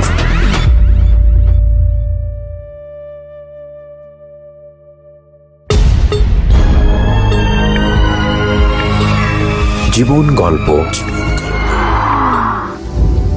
Welcome back once again. প্রিয় শ্রোতা, আপনারা শুনছেন জীবন গল্প। আমি আরজে কিবরিয়া আপনার সঙ্গে রয়েছি। আমার এই অনুষ্ঠানগুলোতে যদি আপনি অংশগ্রহণ করতে চান, আমাদেরকে ফোন করবেন। আমাদের ফোন নাম্বারটি হচ্ছে 09611904904। আমি আবারও বলছি 09611904904। ওকে, তারপর কি হলো? তারপরে আমার মনে হলো যে ঠিক আছে, তো আমার বাসায় উনি বিয়ের প্রস্তাব দিল। আমি বললাম ঠিক আছে, আপনি বাসায় ফ্যামিলিগতভাবে কথা বলেন, যদি হয় অ্যারেঞ্জ ম্যারেজ হবে। এবং আমি তাকে ক্লিয়ার করলাম যে আমি কিন্তু আপনাকে ভালোবাসি না, আমি কিন্তু এখনো তাকেই ভালোবাসি, আপনি কি এটা মেনে নিয়ে আমাকে বিয়ে করবেন? তো সে বলে ঠিক আছে, সমস্যা নেই। কারণ সে হয়তো এতটা ম্যাচিউর ছিল সেই বয়সে, সে ডিল করতে পারবে এটা। যে ভেবেছে যে ঠিক আছে, ছোট বাচ্চা মেয়ে বলছে বিয়ের পর ভুলে যাবে। সে তো আমার চেয়ে 14 বছরের বড় ছিল, সো তার অবভিয়াসলি থিঙ্কিংটা ওভাবেই সে চিন্তা করেছে যে তখন আপনি ফার্স্ট ইয়ারে? হ্যাঁ, 19 বছর বয়স। ওকে। তো বাসায় প্রথমে যখন উনি বলে তখন বাসায় মেনে নেয় না, কারণ উনি আমার চেয়ে বয়সের এজ ডিফারেন্সটা অনেক ম্যাটার ছিল। এবং বাসা থেকে বলে যে না, এখন তো মানে বয়সের এজ ডিফারেন্সটাই বেশি ম্যাটার ছিল। তো শুটিং নিয়েও যখন প্রবলেম শুরু হতে থাকে তখন আমার মা মনে করে যে মেয়ে মিডিয়ার পথে যাচ্ছে, সেটা আটকানোর জন্য মেবি বিয়ে দিয়ে দিলে ভালো হবে। যেটা মানে হয়তো তারা এটা ভেবেছিল যে সংসার তো করতেই হবে, আজ হোক কাল হোক। তো যদি আগে থেকেই লাইফটা সেটেল হয়ে যায় তাহলে দোষ কি? পড়াশোনা তো চলছে, পড়াশোনার মতো থাকুক, এদিকে সংসার করুক, অ্যাটলিস্ট এই নাচ গানের যে ভূতটা টেলিভিশনে কাজ করার, এটা চলে যাক। তো একটা সময় রাজি হয়। তো আমার বাংলাদেশ আইডলের ফাইনালের যেদিন শুটিং থাকে, মানে ফাইনাল এপিসোডের, আমার এখনো ইউটিউবে 8 এপিসোড পর্যন্ত আমার নাচগুলো আছে, এরপরে আর নেই। বাংলাদেশ আইডল ওটা গানের অনুষ্ঠান ছিল? হ্যাঁ, কিন্তু গানের অনুষ্ঠানের মানে যারা পার্টিসিপেন্ট ছিল টপ 10, তাদের সাথে নাচের একজন জুটি থাকতো, মানে গানটাকে আর একটু সুন্দর করার জন্য, দর্শকদের কাছে মনোরঞ্জন করার জন্য। তারপর দেখা যায় যে ওই দিন শুটিং এর দিনই আমার বিয়ে হয়, সেটা আমি জানতাম না আসলে। আমার বাসায় খুব ঘরোয়া পরিবেশে বিয়েটা সম্পূর্ণ হয়, মানে কোনো প্রোগ্রাম করে না। তো তার 3 মাস পর আমাকে উঠিয়ে নেওয়া হয়। 3 মাস আমি আমার বাবার বাড়িতেই থাকি। আমার বাবা মা বলে যে 3 মাস সময় নিলাম। তো 3 মাসের মধ্যে গুছানো হয়, একটু ধুমধাম প্রোগ্রাম হয়, গায়ে হলুদ, মেহেদি, সব বিয়ে, বউ ভাত, সবকিছুই হয় সুন্দর। এটা কি ওই সময় ওই ছেলেটা জানতো যে আপনার বিয়ে হয়ে যাচ্ছে? হ্যাঁ, এখানে আমি বলবো যে আমি তাকে কন্ট্যাক্ট করার চেষ্টা করি যে আমি কিন্তু বিয়ে করছি। সে বলে ঠিক আছে, ফাইন, বিয়ে করো, কোনো সমস্যা নেই। তো আমার যেদিন বিয়ের অনুষ্ঠান হয়, বিয়ের শপিংয়ে যাই। তো আমি ওর যখন আগে আমার বয়ফ্রেন্ডের সাথে কথা বলতাম, তখন আমরা চিন্তা করতাম যে বিয়ের দিন আমি লাল লেহেঙ্গা পরবো, এটা আর কি কথা বলতাম। তো বিয়ের যখন মার্কেটিং করতে যাই আমি আর আমার হাজব্যান্ড, তখন বসুন্ধরা কমপ্লেক্সে যাই। আমার এখনো মনে আছে সে একটা গোলাপি লেহেঙ্গা আমার জন্য পছন্দ করে। তাই আমি বলি যে না, এই লেহেঙ্গাটা সুন্দর না, আমি লাল লেহেঙ্গাই পরবো। কারণ আমার মাথায় কিন্তু ওইটাই ছিল যে আমি আমার কমিটমেন্টটা রাখবো, যে আমি আমার বিয়ের দিন লাল লেহেঙ্গাই পরবো এবং সেটা ওর জন্য পরবো। মানে আমার কার সাথে বিয়ে হচ্ছে বা আমার বিয়ে হচ্ছে সেটা কিন্তু তখন বিষয় না। আমার বিষয় হচ্ছে আমি আমার কমিটমেন্টটা রাখবো। তো আমি লাল লেহেঙ্গাই কিনি এবং আমি লাল লেহেঙ্গাই পরি আমার বিয়ের দিন। এটা আমার হাজবেন্ড জানতেন না যে আমি কেন লাল লেহেঙ্গাটা চুজ করলাম। তো পরবর্তীতে যেদিন আমার বিয়ের অনুষ্ঠান, আমার এখনো মনে আছে, আমি গুলশানে পার্সোনাতে সাজ শেষ করে আমি ফোন দিলাম আমার আগের বয়ফ্রেন্ডকে। নিচে কিন্তু গাড়ি দাঁড়িয়ে আছে, আমার মা এসেছে আমাকে নিতে। আমি যাওয়ার আগে জাস্ট ফোন দিলাম যে আমার বিয়ে হচ্ছে, আজকে আমার বিয়ে, তুমি যদি এখনো আমাকে বলো আমি এই মুহূর্তে চলে আসবো গাজীপুরে। এই অবস্থায় চলে আসবো? হ্যাঁ, এই লাল লেহেঙ্গা পরে আমি চলে আসবো, তুমি শুধু আমাকে অ্যাকসেপ্ট করো। আমি কমিউনিটি সেন্টারে যাব না, কিন্তু আমার কিন্তু অলরেডি আক্ত হয়ে গেছে, ওই কিন্তু আমার প্রোগ্রাম। তারপর আমি বলি যে আমি সব ছেড়ে চলে আসবো। আমি মানে কিছু চিন্তা করি না যে আমার ফ্যামিলি কি ভাববে, বা এতগুলো মানুষ যারা আমার বিয়ের দাওয়াতে এসেছে তারা কি ভাববে, ভাবিনি। আমার মনে হয়েছে যে বিয়ে হয়ে গেলে তো আমি সারা জীবনের জন্য তাকে হারিয়ে ফেলবো, শেষ সুযোগটুকু নেই। তাহলে অ্যাটলিস্ট আমার বিয়ের পর আমি এটা ভাববো না যে আমি, মানে একটা আফসোস থাকবে যে আমি শেষবার ট্রাই করতাম, কিন্তু এখন যদি সে আমাকে নাও করে দেয় অ্যাটলিস্ট আমার আফসোস নাই, হ্যাঁ আমি ট্রাই করেছি, আমি তাকে পাইনি। তো সে বলে যে না, আমি পাগলামি করো না, তুমি কমিউনিটি সেন্টারে যাও, বিয়ে করো। সেদিনও আমি কান্না করেছি অনেক। তো যাই, যথারীতি আমার বিয়ের অনুষ্ঠান হয়, বৌভাত হয়, সংসার শুরু করি। আমার সংসারে ছিলেন আমার যা, ননদ, ননাস, দেবর, মানে শ্বশুর শাশুড়ি ছিলেন না, কোনো মুরব্বী ছিলেন না। মুরব্বী বলতে তারাই ছিলেন। এবং এটাও একটা যে আমার হাজবেন্ডের প্রতি আমার ফিলিংসটা গ্রো করে, যে যেহেতু তার বাবা মা নেই, সে সবসময় বলতেন যে মানে তার বাবা মার কবরস্থানে একবার আমাকে নিয়ে গেছিলেন দেখাতে, এবং সে বলেছিল যে এখানে আমি তোমাকে বলি যে আমি তোমাকে অনেক ভালোবাসি, আমার বাবা মাকে সাক্ষী রেখে বলছি। তো সেই জিনিসটা আমাকে অনেক বেশি ইমোশনালি অ্যাটাচ করে। সেই সময় কিন্তু আমার মনে হয়েছে ঠিক আছে, বিয়ের পর নাচ পছন্দ করতো না আমার শ্বশুরবাড়ির ওনারা, খুবই কনজারভেটিভ ছিলেন, তারা বোরখা পরতেন। আমাকে হিজাব করতে কখনো ওনারা বাধ্য করেননি, কিন্তু নাচ করা যাবে না। তো আমার হাজব্যান্ডের কাছে আমি বললাম যে আমার তো নাচ অনেক পছন্দ, কি করব? সে বলছে ঠিক আছে, তুমি টেলিভিশনে বা মঞ্চে কোনো প্রোগ্রাম করতে পারবে না, জাস্ট নাচের ক্লাসটা করো, কিন্তু সেটাও শ্বশুরবাড়িতে জানানোর দরকার নেই, সেটা তুমি আমার পারমিশন নিয়ে করো। তো আমি জাস্ট নাচের ক্লাস করতাম, বাট তখন এগুলো আমার কাছে কোনো ম্যাটার করতো না। আমার মনে হয়েছে যে আমার লাইফ হবে আর 10টা মেয়ের মতোই, আমার বিয়ে হয়ে গেছে, বাচ্চা হবে, একটা সংসার হবে, দ্যাটস ইট। মানে নাচ করব, মিডিয়ায় কাজ করব, সাজবো, এগুলো কখনোই আমার মাথায় ছিল না। আপনি বলতেছেন আর আমি আপনার ওই ক্লাস 7 থেকে মানে এখন যতটুকু বলেছেন ততটুকু পর্যন্ত আমি মাথার মধ্যে আমি যোগ বিয়োগ করতেছি। আমার শুধু একটা জিনিস এসে বারবার বাড়ি দিচ্ছে মাথায়, যে একটা মেয়ে কী পরিমাণ ব্রিলিয়ান্ট হলে মানবিক বিভাগ থেকে সে এত ব্রিলিয়ান্ট রেজাল্ট করতে পারে এইচএসসিতে, এবং সেই মেয়েটার ফিউচার এই একটা রিলেশনশিপকে কেন্দ্র করে কত আপস অ্যান্ড ডাউন এবং জীবনটাকে কোথায় নিয়ে যাচ্ছে। Can you even imagine? আমার মনে হয় এই এপিসোডটাকে মানে সার্বজনীন এপিসোড করা উচিত। ক্লাস 5-6-এর পড়ুয়া বাচ্চা থেকে শুরু করে সবারই শোনা উচিত যে একটা ভুল সম্পর্ক বা ইমোশনালি আসলে ফল ইন হওয়া, এবং ফল ইন হলে কতটুকু হতে হয়, আর ফল ইন হলে হওয়া উচিত না হলে কোন পর্যন্ত নিতে হয়, সেটা ক্যারিয়ারের উপর আসলে কি হয়, শিক্ষার উপর আসলে কি হয়, that will be the best example ever. আজকের এপিসোডটা নিয়ে আমার এটাই বলতে ইচ্ছে করছে, কারণ আমি তো গেস করতে পারছি, এবং আমার মনে হয় আপনারাও গেস করতে পারছেন যে এরপরে কী শুনবেন আপনারা। তবে গেস করেন না, কারণ অনেক সারপ্রাইজ আপনাদের জন্য অপেক্ষা করছে। বলেন তারপর। আরেকটা বিষয় ছিল যে আমি অন্য সাবজেক্টেও পড়তে পারতাম, আমাকে আমার আইইউবি থেকে বলেছিল যে ল, ইকোনমিক্স, ইংলিশ পড়তে, কারণ কিন্তু তখন আমার মানসিকভাবে এতটা আমি ভেঙে পড়েছিলাম যে আমার মনে হচ্ছিল যে এই সাবজেক্টগুলো নিয়ে পড়াটা আমার জন্য অনেক ডিফিকাল্ট হবে। সো এই জন্য মিডিয়া অ্যান্ড কমিউনিকেশন সিলেক্ট করলাম, কারণ এখানে কিন্তু অনেক ক্রিয়েটিভ রাইটিংস থাকে, এবং আমি আগে থেকেই খুব ক্রিয়েটিভ রাইটিংসে আমি উইথ ডিউ রেসপেক্ট, আমি আপনার ফ্যামিলিকে রেসপেক্ট করে কিছু কথা বলতে চাই। একটা যেটা হচ্ছে যে আপনি ইন্ট্রোভার্ট ছিলেন, শেয়ার করছেন না কারোর সঙ্গে, কিন্তু আপনার যেই পরিবর্তনগুলো, ক্যারিয়ারিস্টিক যে পরিবর্তনগুলো, এডুকেশনে যে পরিবর্তন আসতেছে, ধুমধাম করে যে ঘটনাগুলো ঘটে যাচ্ছে, এগুলো তো আপনার বাবা মার সামনেই ঘটছিল। তারা কেন স্টেপ নিচ্ছিল না? তারা কেন আপনার সঙ্গে বসে ফ্রি হচ্ছিল না যে বাবা তুমি শেয়ার করো আমার সঙ্গে কি হচ্ছে? এত ফ্রি না আমার ফ্যামিলি, কখনোই ছিল না এত free. That's your bad luck, definitely bad luck. হয়তো ওকে, হতে পারে। চলেন তারপর কি হলো? বিয়ে হলো। তো বিয়ের পর আমাকে চিটাগং নিয়ে যাওয়া হয়, আমার শ্বশুরবাড়ি চিটাগং ছিল। তো আমি না এত ফাস্ট সব কিছু হয়েছে, আমি না বুঝতে পারিনি যে বিয়েটা কি জিনিস বা কি হয়েছে, আমার লাইফে কি চেঞ্জটা এসেছে।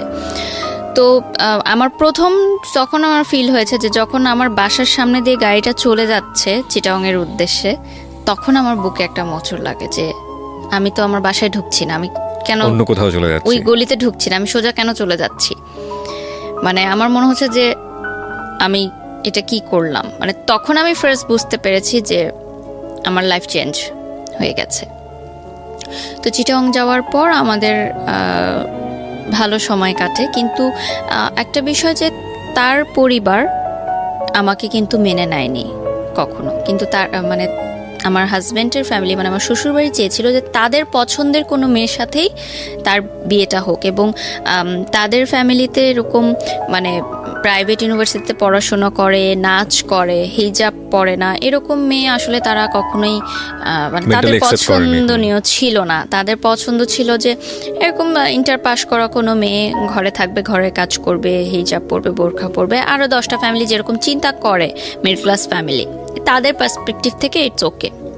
তো একটা সময় গিয়ে পর আমার শ্বশুরবাড়ি থেকে জানাজানি হলো যে আমি নাচের ক্লাস কন্টিনিউ করছি। তো সেখানে আমার জামাইকে বলা হলো যে নাচের ক্লাস সে কন্টিনিউ করতে পারবে না। তো আমার হাজব্যান্ড বললো যে নাচ করা যাবে না, ক্লাসও করা যাবে না, তো বন্ধ, আমার নাচ ওখানেই শেষ। বলে আসলাম বাফায় যে আমি আর আসতে পারবো না স্যার ক্লাস থেকে। আমার গুরুজির কথা এখানে আমি স্মরণ করবো, শ্রদ্ধেয় আমিরুল মনি স্যার, উনি আমাকে যথেষ্ট সাপোর্ট করেছেন সব সময়, মানে একদম প্রথম থেকে। মানে নাচের জীবনটা আমার এতটা কষ্ট ছিল যে শেখার চেষ্টা থাকলেও আমার এত বাধা এসেছে যে আমি পরিপূর্ণভাবে শিক্ষাটা নিতে পারিনি নাচের ব্যাপারে মানে অনেক কিছু এখনো আমি তাল লয়গুলো ক্যাচ করতে পারি না, বাধা বাধা হয়ে তো আমার শিক্ষাটা হয়েছে। তো আমার যখন নাচ নিয়ে বাসায় প্রবলেম হচ্ছিল তখন কিন্তু আমাকে বাসা থেকে মানে বিয়ের আগের কথা বলছি, আমি এটা অ্যাড করছি যে তখন কিন্তু আমাকে অফ করে দেওয়া হয়েছিল নাচের প্রোগ্রামটা, অফ করে দেওয়া হয়েছিল নাচের ক্লাসটা। তখন আমি বাসায় না জানিয়ে নাচের ক্লাস করতে যেতাম এবং আমার টিফিনের টাকা বাঁচিয়ে আমি বাফার 300 টাকা ছিল তখন বেতন, সে 300 টাকা দিতাম। আমি না খেয়ে থাকতাম, টিফিনের জন্য আমাদের যে টাকাটা দিত ওটা আমি বাঁচিয়ে রাখতাম নাচের ক্লাসের বেতনটা দেওয়ার জন্য। তো আমি যখন আমার ইন্টার পরীক্ষার আগের কথা বলছি, যে এসএসসিতে আমার রেজাল্ট অনেক খারাপ হয় ওই রিলেশনশিপের কারণে। তো ইন্টার সেকেন্ড ইয়ারের আগে আমার ফ্যামিলি থেকে বলে যে নাচটা এখন অফ রাখো কারণ তোমার সামনে বোর্ড পরীক্ষা। বাট তখন আমি নাচটা কন্টিনিউ রাখি এবং আমি মানে কলেজ ড্রেস পরে আমি নাচের ক্লাসে যেতাম, মানে প্রাইভেট পড়ার নাম দিয়ে মিথ্যা কথা বলে যেতাম। তখন আমার গুরুজি আমাকে বলেছিলেন যে তুমি একদিন অনেক বড় কিছু করতে পারবা, মানে এত নাচ শেখার জন্য যে এতটা ইচ্ছা এটা আসলে সবার মধ্যে দেখা যায় না। তো ওই সময় যখন আমার নাচটা বন্ধ হয়ে গেল তখন আমার গুরুজি বললেন যে ঠিক আছে সমস্যা নাই, বিয়ে হয়েছে, সংসার করো, পরে কখনো নাচ শেখা আবার শুরু করো, নাচ শেখার তো কোনো বয়সের শেষ নাই, বাট হাজবেন্ড যেটা বলে সেটা শোনা উচিত। তো শেষ হয়ে গেল আমার নাচের লাইফ, শুধুমাত্র পড়াশোনা। তো একটা সময় গিয়ে দেখা গেল যে আমি অ্যাক্সিডেন্টলি কনসিভ করি বিয়ের পরই। তো কনসিভ করার পর আমার মা বিয়ের আগেই বলে দিয়েছিল যে আমি বিয়ে দিচ্ছি তোমাকে, মানে আমার মেয়ের সাথে, কিন্তু আমার মেয়ের পড়াশোনায় কোনো হ্যাম্পার হওয়া যাবে না। যখন আমি দেখলাম যে আমি কনসিভ করেছি অ্যাক্সিডেন্টলি, তখন আমার হাজব্যান্ড বলল যে এখন যদি আমি মানে কনসিভ করি তাহলে তো আমার সেমিস্টারটা ড্রপ পড়বে, তার মানে আমার পড়াশোনা কিন্তু একদমই স্টপ হয়ে যাচ্ছে। তো উনি ডিসাইড করলেন যে আমরা বাচ্চাটা রাখবো না। এটা আমার সিদ্ধান্ত ছিল না, কারণ ওই সময় আমি কিন্তু ইমোশনাল ছিলাম এবং আমি কিন্তু রাখতে চেয়েছিলাম বাচ্চাটা। তো সে বললো যে আমরা এটা নিব না, কারণ তোমার মা আমাকে অনেক আশা করে তোমাকে দিয়েছে, সো আমি যদি এখন তার কথাটা না রাখি এটা ভালো দেখায় না, আর আমি এখনো প্রিপেয়ার্ড না। তো ওই বয়সে যখন আমি ফার্স্ট প্রেগনেন্ট হলাম সেদিন থেকে প্রথম আমি আমার এক্স বয়ফ্রেন্ডকে ফোন দেওয়াটা অফ করে দিই। আচ্ছা। কারণ আমার ভেতরে একটা অন্যরকম একটা ফিলিংস কাজ করা শুরু করে। মানে কিছুদিন জাস্ট এক সপ্তাহ আমরা সময় নিয়েছিলাম ভাবার যে আমরা এটা কি করব, মানে আমরা কি মেন্টালি প্রিপেয়ার্ড এই বেবিটার জন্য নাকি না। তো সেই এক সপ্তাহের মধ্যে আমার মানসিকতা টোটালি চেঞ্জ হয়ে যায় যে না, আমার লাইফ চেঞ্জ হয়ে গেছে, আমি আরেকজনের বাচ্চার মা হচ্ছি, সো আমি তাকে ফোন দিব না, আর এটা তাহলে আমার বাচ্চার সাথে অন্যায় করা হবে। সেদিন থেকে আমি ডিসিশন নেই যে আমি তার সাথে আর কোনো কন্ট্যাক্ট করব না, এবং আমি কন্ট্যাক্ট করিও না, টোটালি অফ করে দিই। তো আমার হাজব্যান্ড একটু রাগে ছিলেন প্রথম থেকেই, অফিসের প্রেশারে থাকতেন, এই জন্য হয়তো রাগ করতেন। তো আমি একদিন প্রথম বলি যে আমাদের ইউনিভার্সিটি যে তখন ফ্ল্যাশ মবের একটা ট্রেন্ড শুরু হয়, তো ফ্ল্যাশ মবে আমাকে যেহেতু আমি নাচ করতাম, এটা জানতো ইউনিভার্সিটিতে অনেকে, তো তারা বলে যে ফ্ল্যাশ মবে আমি সামনে দাঁড়াবো, আমার একটা অ্যাক্ট করতে হবে। তো আমি আমার হাজব্যান্ডকে বাসায় বলি, তো সেদিন প্রথম সে আমার গায়ে হাত তুলে, এই নাচকে কেন্দ্র করে। হ্যাঁ, মানে গায়ে হাত তুলে যে নাচ মানা করার পরও কেন তুমি ভার্সিটিতে এটা জানালে, এবং তোমাকে কেন বললো ফ্ল্যাশ মবের জন্য, মানে তোমাকে বললো কেন, মানে আমি তো মানা করেছি। বিয়ের আগে কি আপনি এই বিষয়গুলো নিয়ে কথা বলেনি তার সঙ্গে, যে আমার নাচ বা আমার অন্যান্য জায়গাগুলো এগুলো? তো ফার্স্ট সবকিছু হয়েছে যে মানে আপনি এই বিষয়গুলো নিয়ে কথা বলতে পারেন? কথা বলা হয়নি, বাট তখন এই বিষয়গুলো উঠেনি আসলে। তার পরিবারে যাওয়ার পর আমি বুঝতে পেরেছি, বা তার পরিবার থেকে আমাকে বলেছে যে এরকম করা যাবে না। তো যেদিন ফ্ল্যাশ মবের রেকর্ডিং হয় সবাই রেডি ছিল, তো আমার ফ্রেন্ডরা, আমার ইউনিভার্সিটির ফ্রেন্ডরা আমাকে সমানে ফোন দিচ্ছে যে তুই কই, সবাই তো তোর জন্য ওয়েট করতেছে।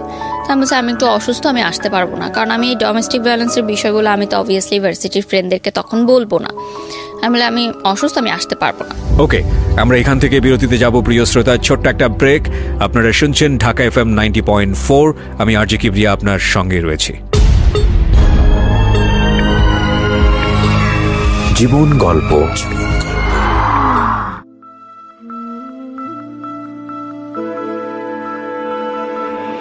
Love,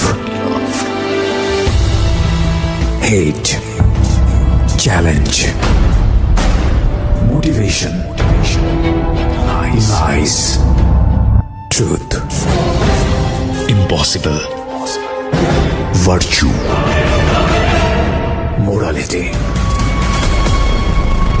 something beyond entertainment. Welcome to my stage of reality. Stay tuned. Sunday and Wednesday with me RJ Kibriya, only on Dhaka FM 90.4.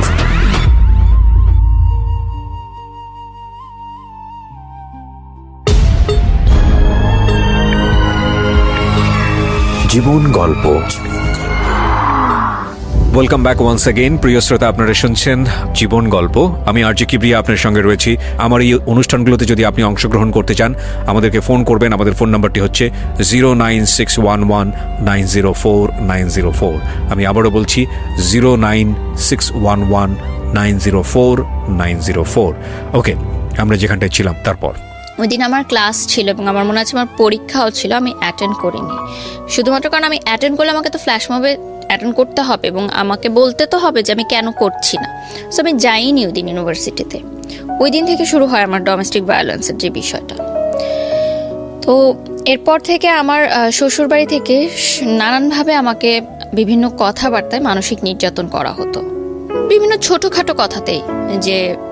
যেহেতু রান্না পারতাম না, আমি ট্রাই করতাম, বাট ওই বয়সটা তো অতটা আমি পারতাম না হয়তো, বা এত কিছু বুঝতাম না যে কার সামনে কি বলতে হবে বা কীরকম।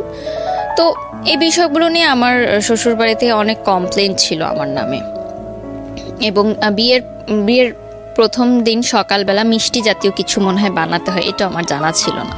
করেন লাগে এটা সত্যি করতে হয়? হ্যাঁ, করতে হয় নাকি, হয়তো এটা দেশ ওয়াইজ হয়তো ডিফারেন্ট থাকে, চিটাগংয়ে হয়তো বা অন্য কোনো দিতে, বা এটা তো অনেকের ফ্যামিলি ট্র্যাডিশন থাকে। তা আমি সেরকম যেহেতু কিছু করিনি, আমি এই জন্য হয়তো অনেক সময় কথা আমাকে বলে, মানে they are not happy with me. Okay. এবং তারা আমার ফ্যামিলি নিয়েও অতটা হ্যাপি ছিল না। একটা টাইমে তাদের ফ্যামিলি থেকে একজন বলে, আমি নাম মেনশন করব না, যে এখানে কারণ আমি আমরা এখন পর্যন্ত মেনশন করিনি, রাইট? ইনলস থেকে একজন বলে যে আমার ফ্যামিলি থেকে তো তারা যে সম্পত্তি আছে আমার নামে বা কিছু যদি দেয়, তো সেটাতে তো আমার হাজব্যান্ড একটা বিজনেস করতে পারে, কেন সেটা দিচ্ছে না। মানে তারা চাইলেই তো তাদের জামাইকে অ্যাফোর্ড করতে পারে। যদিও আমার ফ্যামিলি মিডল ক্লাস ছিল, তারপরও যে সম্পত্তিগুলো থাকে, জমি জমা আসলে বিষয়। তো এই বিষয়টা আমি আমার ফ্যামিলিতে জানাই এবং আমার ফ্যামিলি সেটা মানে বলে যে এটা তো ঠিক না যেটা তারা বলছে আমাকে। তো যাই হোক, এই টাইমের মধ্যেই আমার হাজব্যান্ড ফার্স্ট স্ট্রোক করে। স্ট্রোক করে? হ্যাঁ, মাইল্ড স্ট্রোক করে। এটা একটা মানে কাজের প্রেশারেই হতে পারে বা ফ্যামিলির প্রেশারেও হতে পারে। হ্যাঁ, আমার সাথে কোনো সমস্যার কারণে না, মানে কোনো ঝামেলার কারণে না। সুস্থ মানুষ ছিল, হঠাৎ রাতে মানে তার হাই প্রেশার ছিল অনেক, এটার কারণে হতো। তো ইউনাইটেড হসপিটালে তাকে নিয়ে যাওয়া হয় এবং সেদিন সে আমার বাসাতেই ছিল, মানে আমার মায়ের বাসাতেই ছিল। আমরা নিয়ে যাই তাকে হসপিটালে। তো আইসিইউতে সে ছিল 2 রাত। তো সেই বয়সে আসলে এত কিছু বুঝে ওঠার আগেই মানে এরকম ছিল যে সে বেঁচে ফিরবে কি না জানি না। আইসিইউতে গেলে যেটা হয় আর কি, এবং স্ট্রোক করেছে সে, এবং খুব ভালোভাবে। আমার এখনো মনে আছে ওই দিন আমি মানে ইউনাইটেডের আইসিইউ সামনে তো মানে বসার কোনো প্লেস নেই, আমি সিঁড়িতে বসেছিলাম সারা রাত, মানে রাত 12:30-1টার দিকে ঘটনা। আমি ভোর পর্যন্ত আমি বসেছিলাম এবং মানে আমি জানি না যে কি হবে। এবং আমার তখন ফার্স্ট টাইম মনে হয়েছে যে আমার লাইফটা কি এরকম হওয়ার কথা ছিল। আমার সাথে যে ফ্রেন্ডরা তারা এখন ফুচকা খাচ্ছে, প্রেম করছে, মুভি দেখতে যাচ্ছে, গান শিখছে, ফ্রেন্ডদের সাথে হ্যাং আউট করছে, সুন্দর সুন্দর কাপড় পরছে। আমি আইসিইউর সামনে এইভাবে বসে আছি। এটা তো আমার লাইফ হওয়ার কথা ছিল না। আমি তোমার লাইফটাকে এভাবে দেখতে চাইনি, এবং সেটা আমার ভুলের জন্যই। কিন্তু আমি কিন্তু কাউকে ব্লেম করতে পারবো না, যেটা তাদের ভুলের জন্য। আমার লাইফ কিন্তু আজকে আমার ভুলের জন্যই এমন। তো ভোরের দিকে আমার দেবর এসে আমাকে একটা জুস কিনে দিল, জুস খেলাম, কারণ আমিও নিজেও অসুস্থ হয়ে যাচ্ছিলাম আসলে ওই সময়টায়। তো যাই হোক, দুপুরের দিকে ডক্টর আসে, ইউনাইটেডের 2টার সময় ডক্টর আসে আবার দুপুরবেলা চেক আপ করার জন্য। তখন বলে যে আপনার হাজব্যান্ড ঠিক আছে, কারণ কোনো চিন্তার বিষয় নেই, ওনাকে আমরা HDR বা কি যেন একটা বলে, ওখানে ট্রান্সফার করে দিচ্ছি, কালকে ডিসচার্জ হয়ে যাবে। তো গেল আরেকটা ধাক্কা গেল আমার লাইফের উপর দিয়ে। তার কয়েক মাসের মধ্যেই আমার হাজব্যান্ডের আরেকটা জটিল রোগ ধরা পড়ে, এবং সেটা বেশ জটিল ছিল। আমি এখন বলতে পারবো না, হয়তো স্ক্রিনে তার হয়তো কোনো ক্ষতি হোক না, ঠিক আছে, আমরা জানতে চাই না। যেটার কারণে তার খাবার দাবার অনেক রেস্ট্রিক্টেড হয়ে যায়, এবং এটা বাই জেনারেশন ছিল এই রোগটা। তো দেখা যায় যে খুব পরিমিত হয়ে যায় তার লাইফস্টাইলটা, এবং একটা অপারেশন হয়, মেজর অপারেশনের পর তার বেশ কয়েকদিন বেড রেস্টে থাকতে হয়। তো তখন কিন্তু একটা ডিস্টেন্স ক্রিয়েট হয়, মানে হাজব্যান্ড ওয়াইফের যে রিলেশনটা থাকে সেটার ব্যাপারে ডিস্টেন্স ক্রিয়েট হয়। প্রায় 1 বছর এর মতো ছিল সেটা। 1 ইয়ার। এবং এমনও ছিল না যে এর আগেও খুব বেশি মানে ভালো ছিল, সুখকর ছিল ওই লাইফটা। তারপরও 1 বছরের ডিস্টেন্স আমার মনে হয় যে অনেক কিছু চেঞ্জ হয়, কারণ একটা হাজবেন্ড মেন্টালিটি তো চেঞ্জ হওয়াটাই স্বাভাবিক, এটা খুবই ইম্পর্টেন্ট। তো ইভেন যদি বন্ডেজটা না থাকে, হ্যাঁ, আমি একটা মানুষের সঙ্গে স্টে করতেছি, একই বিছানায় ঘুমাচ্ছি, না হোয়াট ফর রিজনটা কি? আপনি যদি একটা মানুষের সঙ্গে স্টে করেন, ওই মানুষটার পারপাস আপনি সার্ভ করতেছেন, ইটস আ রিলেশনশিপ। লাইক সে আপনার কিন্তু সম্পর্কের জায়গা থেকে হাজব্যান্ড, কিন্তু এই মানুষটার আপনি পারপাসই ছিল এই মানুষটার কাছে আসা যে আমি এক ধরনের রিমেডি চাই আমার পাস্ট লাইফে। ইট ইজ নট, মানে অ্যাকচুয়ালি কাজ করতেছে না। সেকেন্ড হচ্ছে যে ওখানে গিয়েও আপনি আপনার জায়গা থেকে যেটা চেয়েছিলেন সেভাবে হচ্ছে না, হ্যাপি না। থার্ডলি হলো যে সম্পর্কের জায়গাটা, স্বামী স্ত্রী যে সম্পর্কের জায়গাটা, ইট ইজ নট সাউন্ড। এখন সব কিছু মিলায়ে দ্য এম ইজ 0, মানে আলটিমেটলি নেক্সট ডে ইজ 0। তাহলে আমি এই মানুষের সঙ্গে স্টে কেন করছি? মানে তাকে আমি তো ভালোবাসি না। সো দেখেন সম্পর্কটা কতটা জটিল জায়গায় চলে গেছে। হ্যাঁ, তারপরে মানে সেই সময় আমার মনে হয়েছে যে that was a wrong decision, যে আমার এই বয়সে বিয়ে করলাম, একজনকে ভুলার জন্য আরেকজনের উপর নির্ভরশীল হলাম, এবং তাকেও আমি ভালোবাসতে পারছি না।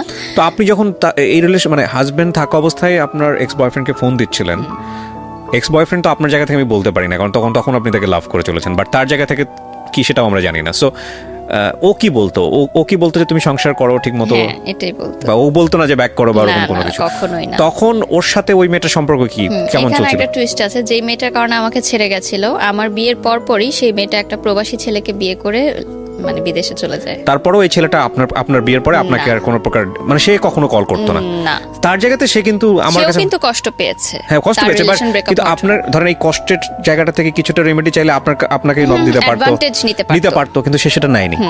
কারণ তখনও কিন্তু আমি উইক ছিলাম ইমোশনালি তার জন্য, বাট সে চেয়েছে যে আমার সংসারটা নষ্ট না হোক। ডেফিনেটলি অনেক শেখার আছে আজকের এই গল্প থেকে, বিলিভ মি। বলেন তারপরে যেটা হয় যে ওই বয়সটায় না এত কিছু আমি বুঝতাম না যে হার্টের পেশেন্টকে কিভাবে ট্রিট করতে হয়, বা এই ধরনের জটিল রোগের পেশেন্টকে কিভাবে ট্রিট করতে হয়।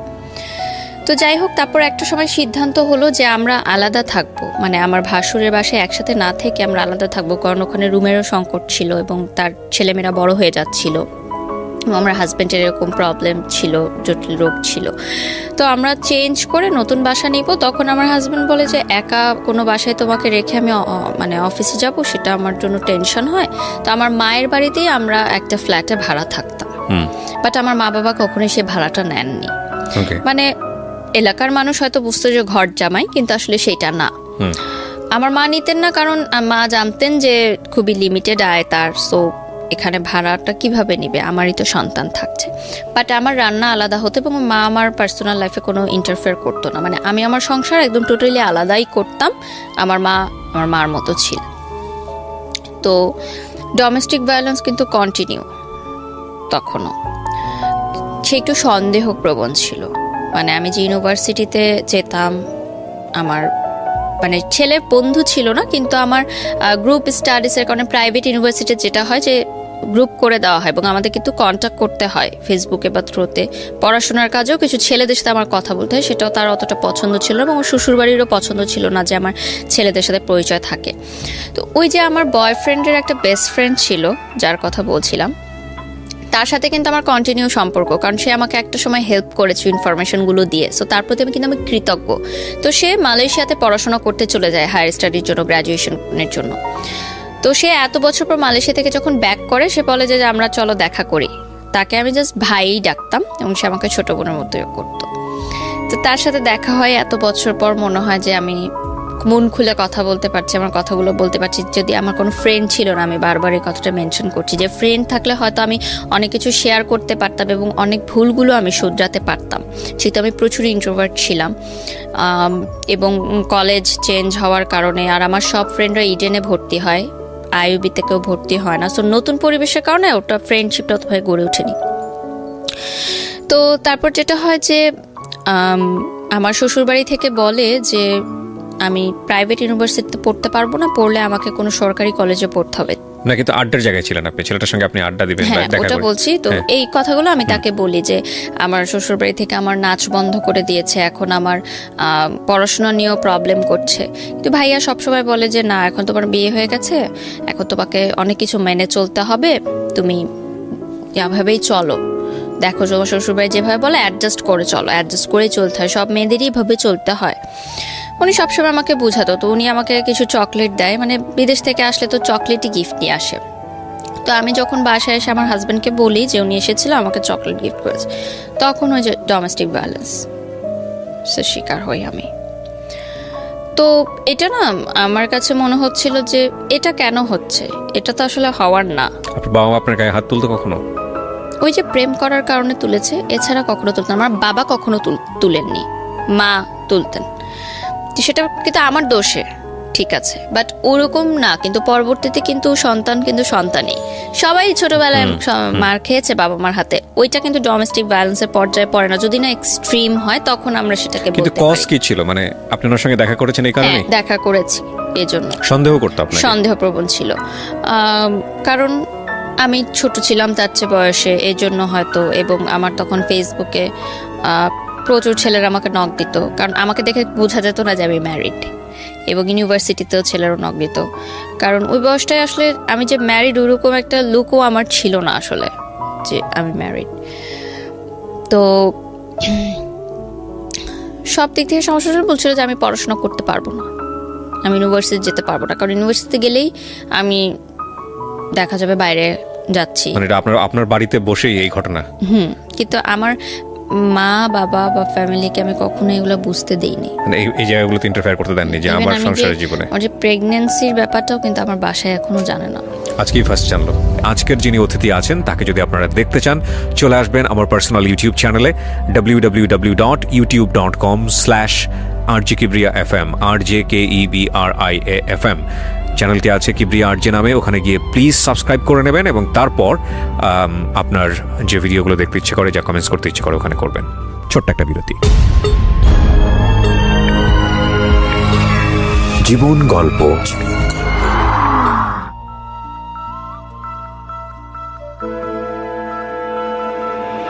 love,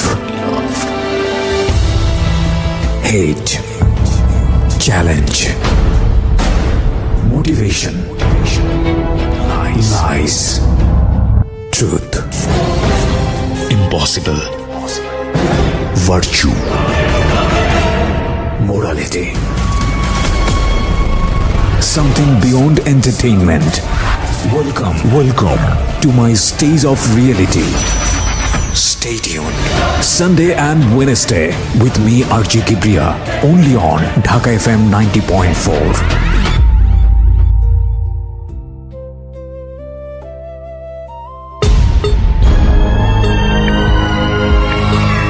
জীবন গল্প।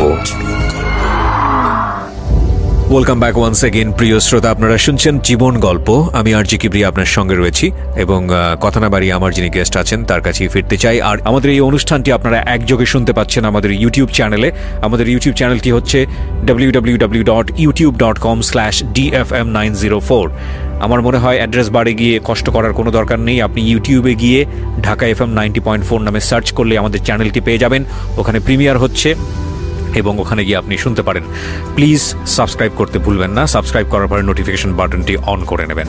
ওকে, আমরা যেখানটায় ছিলাম তারপর আমি বলবো যে মানসিকভাবেও অনেক আমাকে হ্যারাস করা হতো। আমার শ্বশুরবাড়ির লোকজনদের নানান মন্তব্যে আমি প্রচুর কষ্ট পেতাম মানসিকভাবে। সেই কথাগুলো আমি এখন হয়তো বলবো না, কারণ তাদের একটা সোশ্যাল স্ট্যাটাস আছে, বাট খুবই কষ্টদায়ক অ্যাকচুয়ালি ব্যাপারগুলো। বোথ সাইড থেকে বিষয়টা ম্যাচ ছিল না। তো যেটা হয় যে একটা সময় পর আমার মনে হয় যে তার সন্দেহ প্রবণতাটা অনেক বেড়ে গেছে এবং সে কোনো কিছু সহজভাবে নিতে পারছে না। ইন দ্য মিড টাইম আমি সোশ্যাল মিডিয়াতে কিছু গার্লস গ্রুপ থাকে না, তখন সেই গার্লস গ্রুপে আমার ছবি পোস্ট করতাম, আমার শ্বশুরবাড়ির ছবি পোস্ট করতাম, হাজব্যান্ডের, এবং কী রান্না করলাম ডেলি রান্নার ছবিগুলো পোস্ট করতাম। তো খুব ভালো রেসপন্স আসতো, হাজার হাজার লাইক কমেন্ট আসতো। মেয়েরা আমাকে খুব পছন্দ করতো যে মেয়েদের এখন এরকমও স্বপ্ন থাকে যে বিয়ে করে লাইফ সংসার সেট করবে, কারণ মেয়েদের তো অনেক ধরনের গোল থাকে। বাট আমি আমার সংসার, হাজব্যান্ড সব কিছু নিয়ে হ্যাপি থাকার চেষ্টা করতাম, মানে সোশ্যাল মিডিয়াতে যেটা আমি দেখাতাম। তো সবাই আমাকে খুব প্রেস করতো। তো এর মধ্যে একজন আমাকে নক দেয় যে আপু আমার একটা নতুন পেজ আছে। তখন নতুন নতুন কিন্তু মেয়েরা বিজনেস স্টার্ট করে, যে ফেসবুকে লাইভ করে, জামা কাপড় বিক্রি করে। এখন এটা খুবই অ্যাভেলেবল, বাট যে সময়ের কথা বলছি 2014-15 কথা, তখন মাত্র শুরু হলো। তো আমারই পরিচিত একটা মেয়ে ইউনিভার্সিটির, ও আমাকে বলে যে আমার কয়েকটা শাড়িয়ার ড্রেস আছে, তুমি পরে একটু ছবি তুলে দিবে। ওটাও কিন্তু তেমন ফটোশ্যুট না যে স্টুডিওতে গিয়ে হবে, বাসায় ঘরোয়াভাবে ও মোবাইলেই কিছু ছবি তুলবে। জাস্ট ওর বাসায় একটা সুন্দর টেরাস আছে ওখানে। তো আমি আমার হাজব্যান্ডকে বলি যে আমি এরকম করতে চাই। সে বলে যে না, ফটোশ্যুট তো করা যাবে না, মানে মিডিয়া রিলেটেড কোনো কাজই করা যাবে না। তো ওই মেয়েটা আমাকে অনেক রিকোয়েস্ট করে। তো আমি বলি যে আচ্ছা ঠিক আছে, আমি ছবিটা তুলবো, বাট এই যে ছবিটা বেশি জায়গায় তুমি প্রকাশ করো না, কারণ আমার হাজব্যান্ড জানে না। তো আমি যাই, ইউনিভার্সিটি শেষ হওয়ার পর আমি ছবিগুলো তুলি, এবং আমার মনে হয় কি যে আমি হয়তো কাজটা শেষ করে বাসায় এসে যদি তাকে বলি তাহলে হয়তো জিনিসটা ইজি হয়ে যাবে। আর বিষয়টা তো এমন না যে খুব মানে বিলবোর্ড হয়ে যাচ্ছে আমার, আমি টেলিভিশনে চলে আসছি। এটা জাস্ট একটা অনলাইন পেজের জন্য, এবং সেই পেজটা জাস্ট নতুন একটা পেজ, জাস্ট ছবিগুলো দেওয়ার জন্য। তোর বাসায় যাই আমি, ও আমার 2টা শাড়ি 2টা ড্রেস পরে ছবি তুলে, ওর মোবাইলেই তুলে রুমের মধ্যে। তো ছবিগুলো পাবলিশ হওয়ার প্রায় কয়েক সপ্তাহ পর হয়, তার কোন এক কলিগ সেই ছবিটার স্ক্রিনশট তাকে দেয়। তো ইন দ্য মিড টাইম আমি বলেছি যে আমার একটা ফ্রেন্ডের এরকম ড্রেস দিয়েছিল, আমি পরে ছবি তুলেছি। তো সে অতটা করেনি যে ঠিক আছে, মানে ফটোশ্যুট টাইপ এটা বলিনি। তারপর যখন তার কলিগরা একটা ছবি দিল, তারপর যে সেম ডোমেস্টিক ভায়োলেন্স। তো আমার কথা হচ্ছে যে আমি তো খারাপ কিছু করিনি, আমি তো অন্যায় কিছু করিনি, আর আমাকে কেন এরকম মানে ফেস করতে হবে? সবই তো আমি স্যাক্রিফাইস করলাম, সবই তো করলাম, নাচটাও ছেড়ে দিলাম, তাহলে কেন এই ছোট ছোট বিষয়গুলো আমাকে দেওয়া হচ্ছে? ইন্টারেস্টিং না বিষয়টা, মানে সে প্রথম কথা হচ্ছে মানে আপনার জায়গা থেকে আপনি যেভাবে বলছেন যে সমস্ত কিছু জেনে শুনেই আপনাকে বিয়েটা করেছে, 1। 2 নম্বর হচ্ছে যে আলটিমেটলি আপনি যেটা বললেন যে 14 বছর বয়সের ডিফারেন্স ছিল, সো আপনাকে সে কোনো না কোনোভাবে হ্যান্ডেল করতে পারবে এই সিচুয়েশনগুলোতে। সেখানে আপনাকে আমার যেটা মনে হয় খুব কমন সেন্সের জায়গা থেকে ফুল লিবার্টি দিয়ে ধীরে ধীরে বুঝিয়ে তার মতো করে গড়ে নেয়া, সেই জায়গাটা না করে বরং ইম্পোজ করছে, হ্যাঁ, এবং চাপাচাপি করছে, তখন তো আর বিষয়টা মানে কষ্টটা আরও বেড়ে যাওয়ার কথা, তাই না, সব দিক থেকেই। একদিন এরকম হচ্ছিল, তো আমার মা সামহাও এই ফ্ল্যাটে আসে হয়তো আমাদেরকে ডাকতে। তো গেটটা খোলা ছিল, তো সে দেখে যে আমার হাজব্যান্ড এটা করছে, গায়ে হাত তুলছে। ওই দিনই আর কি সেপারেশনটা হয় আমাদের। আমার মা বলে যে হোয়াট ইজ দিস, মানে ওইটা ওই দিন আমার ফার্স্ট আমার মা দেখে যে এগুলো হচ্ছে ঘরের ভিতর, বাট সে জানে না। তো আমার মা বলে যে তুমি বের হয়ে যাও বাসা থেকে। মানে স্বাভাবিকভাবেই একটা মা কখনই এটা দেখতে পারবে না যে তার সন্তান এরকম কিছু একটা হ্যারাসের শিকার হচ্ছে, সে বলতে পারছে না। তো আমার হাজবেন্ড বলে যে সংসার করব না, তো চলে যায়। সেদিন প্রথম সেপারেশনটা শুরু হয়, মানে রোজার আগ দিয়ে এই ঘটনাটা। তো আমি ভাবি যে ঠিক আছে, রাগ হয়েছে, আবার ফিরে আসবে। তখনও পর্যন্ত কিন্তু ডিভোর্স বা সেপারেশন এই ধরনের কোনো কিছুই আমার মাথায় নেই, আমার ফ্যামিলির মাথায় নেই, কারণ বিয়ে হয়ে গেছে তো হয়ে গেছে। এখানে আর কোনো সেকেন্ড থটস নাই। মার খেলেও তোমাকে থাকতে হবে এই ঘরে, এবং হোয়াট এভার ইট ইজ তোমাকে এইখানেই থাকতে হবে, যেটা আমার না, বাংলাদেশের বেশিরভাগ মেয়েদেরই এটাই মানসিকতা। এবং আমি তো দেখি এখন, যেহেতু আমি সোশ্যাল মিডিয়াতে অনেক অ্যাক্টিভ, দেখি যে আমাদের বাংলাদেশে হাজার হাজার ঘরে মেয়েরা ডোমেস্টিক ভায়োলেন্সের শিকার হয় এবং তারা কিছু বলতে পারে না, দ্যাটস ওয়াই তারা সেটা মুখ বুজে সহ্য করে। এবং আরেকটা কথা যে ইকোনমিক্যাল ডিপেন্ডেন্সি থাকে না তাদের, যেটা সেই সময় আমারও ছিল না, আমি কিন্তু স্টুডেন্ট ছিলাম। আমার হাজব্যান্ড যখন চলে যায়, আমার বাসায় আমার এখনো মনে আছে যে আমার ড্রয়ার খুলে দেখে আমি 10 টাকার নোট আছে শুধুমাত্র, আর কোনো টাকা নেই আমার কাছে, এবং আমার তো কোনো ইনকাম নাই সেই মুহূর্তে। আর একটা মেয়ে হচ্ছে হাজব্যান্ডের চলে যাওয়ার পর বাবা মার কাছে মানে টাকা চাওয়াটা যে কতটা কষ্টের, মানে ওটার চেয়ে ভালো হয় যে দুইটা মাটি ফাঁক হয়ে যাক, আমি নিচে চলে যাই। মানে যারা এইটার কখনো সম্মুখীন হয়েছেন তারা হয়তো বুঝতে পারবেন। এখন হয়তো ভাবছে যে মা বাবার কাছে তো টাকা চাওয়াই যায়, কিন্তু সংসার ভেঙে আমি কিন্তু আরেকজনের বাসায় চলে গেছি, এবং মেয়েরা কিন্তু পরের ঘরের হয় সবসময়। সেই ঘরটা ভেঙে যখন আমি আসি, তখন কিন্তু আমার বাবা মার কাছে টাকা চাওয়াটা কিন্তু এতটা ইজি না কারোর জন্য। যদি সেটাই হতো তাহলে কিন্তু আমাদের বাংলাদেশের মেয়েরা বা সারা বিশ্বে যারা হ্যারাসমেন্টের শিকার হচ্ছে তারা কিন্তু প্রতিবাদ করতো। যদিও এখন অনেক বেড়েছে এটা, বাট তারপরে মিডল ক্লাস বা লোয়ার মিডল ক্লাস ওরা এখনো পারে না, শুধুমাত্র তাদের ইকোনমিক্যাল সাপোর্টটা নাই বলে। তো সেপারেশনের পর সে আমার সাথে কোনো কন্ট্যাক্ট করে না, দিনের পর দিন চলে যায়, মাসের পর মাস চলে যায়, সে কোনো কন্ট্যাক্ট করে না। এবং আমি কিন্তু স্টিল ওই ফ্ল্যাটে আছি, এবং আমি ট্রমাটাইজড হয়ে গেছি একা থাকতে থাকতে। কারণ আমি একা থাকতে খুব ভয় পেতাম ছোটবেলা থেকে। আমি আমার ভাইয়ের সাথে শেয়ারে রুমে থাকতাম, বা বিয়ের পর কখনোই আমার হাজব্যান্ডের থেকে আলাদা আমি থাকিনি। সো হঠাৎ করে ওই ফ্ল্যাটে একা থাকাটা কিন্তু আমার জন্য একটা খুব মানসিক চাপ, ট্রমাটাইজড হয়ে গেছি আমি। সো আমার মা আমাকে 1 মাস পর নিয়ে আসলো তার ফ্ল্যাটে, যে ওখানে থাকার দরকার নেই, ফ্ল্যাটটা তালা দিয়ে দাও, দরকার নেই ওখানে থাকার, সে আসলে আবার তুমি করো। তো আমি তার সাথে প্রচুর কন্ট্যাক্ট করার ট্রাই করি, প্রতিদিনই কন্ট্যাক্ট করার ট্রাই করি, বাট না সে আমার ফোন ধরে, না মেসেজের রিপ্লাই দেয়। ইভেন তার ফ্যামিলি মেম্বার্সরাও একটা মানুষ আমাকে ফোন দেয়নি, আমার ফ্যামিলিকে ফোন দেয়নি। মানে জিনিসটা খুব অবাক না? কেউ বললে হয়তো বিশ্বাস করবে না যে একটা স্বামী স্ত্রীর ঝগড়া হলে কিন্তু শ্বশুরবাড়ি থেকেই আগে ফোনটা আসে যে কি হয়েছে তোমাদের, আমাদেরকে বলো, কি সমস্যার সমাধান করি আমরা, বা না করি কি হবে।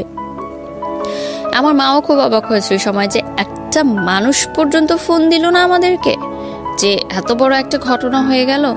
এবং আমি আমার দেবরের কাছ থেকে জানতে পেরেছি যে সে তাদের সাথেই আছে ওই বাসাতেই, এবং তারা এরকম একটা পরিকল্পনা করছে তাকে সেকেন্ড ম্যারেজ দেওয়ার, মানে আরেকটা বিয়ে দেওয়ার তাদের পছন্দের মেয়ের সাথে, যেহেতু তারা আমাকে পছন্দ করতেন না। আমার সাথে কিন্তু তখন ডিভোর্স হয়নি, সেপারেশন চলছে। তো আমার মাই ফোন দিল, যেহেতু আমরা মেয়ে পক্ষ, আমরাই ফোন দিলাম, ঠিক আছে, যে তাও সংসারটা টিকুক। তো আমার ননাসের সাথে কথা হয়, ভাবির সাথে কথা হয়, তারা বলে যে এটা তার ব্যাপার পার্সোনাল, আমরা নো কমেন্টস। তাদের কোনো কমেন্টস নাই এই বিষয়ে, তাদের কিছু বলার নাই, এই বিষয়টা নিয়ে তাদের কিছু বলার নাই, এটা যা ডিসিশন হবে সে দিবে।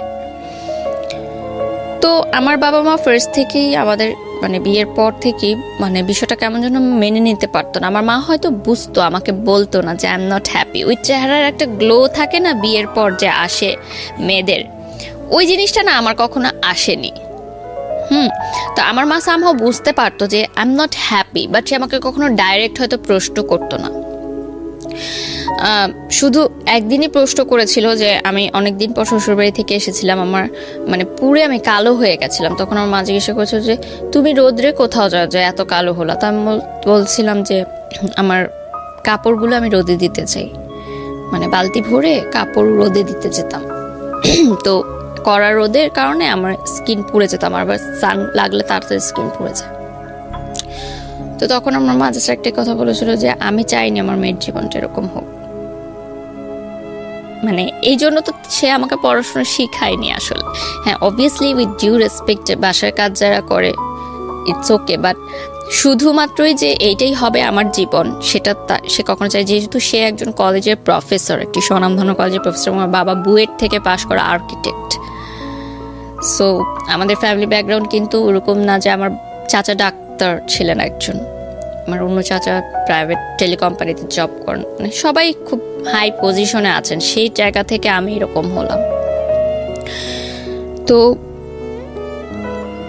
তারপরে যেটা হয় যে সেপারেশনের সময়টা আমার খুবই খারাপ কাটে এবং রোজার মাস চলে আসে। তো আমি বলি ঠিক আছে, আমি তো জানি আমার হাজব্যান্ড ওই বাসায় আছে, আমি ইফতার নিয়ে যাব তার জন্য। ইফতারি নিয়ে গেলে আমাকে তো ইফতার করাবে, তখন আমি ইফতারের পর তাকে খুলে বলবো সব কিছু যে কী সমস্যা, ঠিক আছে তুমি যেভাবে চাও আমি সেভাবেই হবো। এবং আমি ডিসাইড করলাম যে ঠিক আছে আমি বোরখা পরবো, আমি হিজাব পরবো, তাও আমার সংসারটা টিকুক। আমি হিজাব পরবো, বোরখা পরবো, দরকার হলে আমি পড়াশোনাও করবো না, আমার দরকার নেই পড়াশোনা করার, আমার এভাবে লাইফ চলছে চলুক, আমি করব, সংসার টিকাবো আমি। তারপরে নিচে যখন গেলাম আমার শ্বশুর বাড়িতে, আমাকে ঢুকতে দিল না বাসায়। তো আমি দারোয়ানকে ইফতারের ভাটিগুলো দিয়ে আমি তার পাশের গুলিতেই ছিলাম, যে হয়তো আমাকে ফোন দিবে, অ্যাটলিস্ট আজানের আগে তো ফোন দিবেই, কারণ আমরা মানে একটা আননোন পার্সনও যদি ইফতারের সময় আপনার দরজায় আসে, আপনি কি করবেন? তাকে ইফতারি করতে দিবেন, সে যতই খারাপ মানুষ হোক না কেন, আপনি তাকে এক গ্লাস পানি দিবেন, ইফতার করতে দিবেন রোজা ভাঙার জন্য। মানে এখনো এই যে রমজান মাস চলছে, আমার রোজা রেখে বলতে খুব কষ্ট হচ্ছে, তারপরও বলছি যে রোজার মাসটা আসলেই আমার একদম ভালো লাগে না। সবাই বলে যে সবাই অপেক্ষা করে মাসের জন্য, কিন্তু এই মাসটা আসলেই আমি ভালো থাকতে পারি না। আমার এখনো মনে পড়ে যে উত্তরা হাই স্কুলের উল্টা দিকে যে ফুটপাথটা আছে,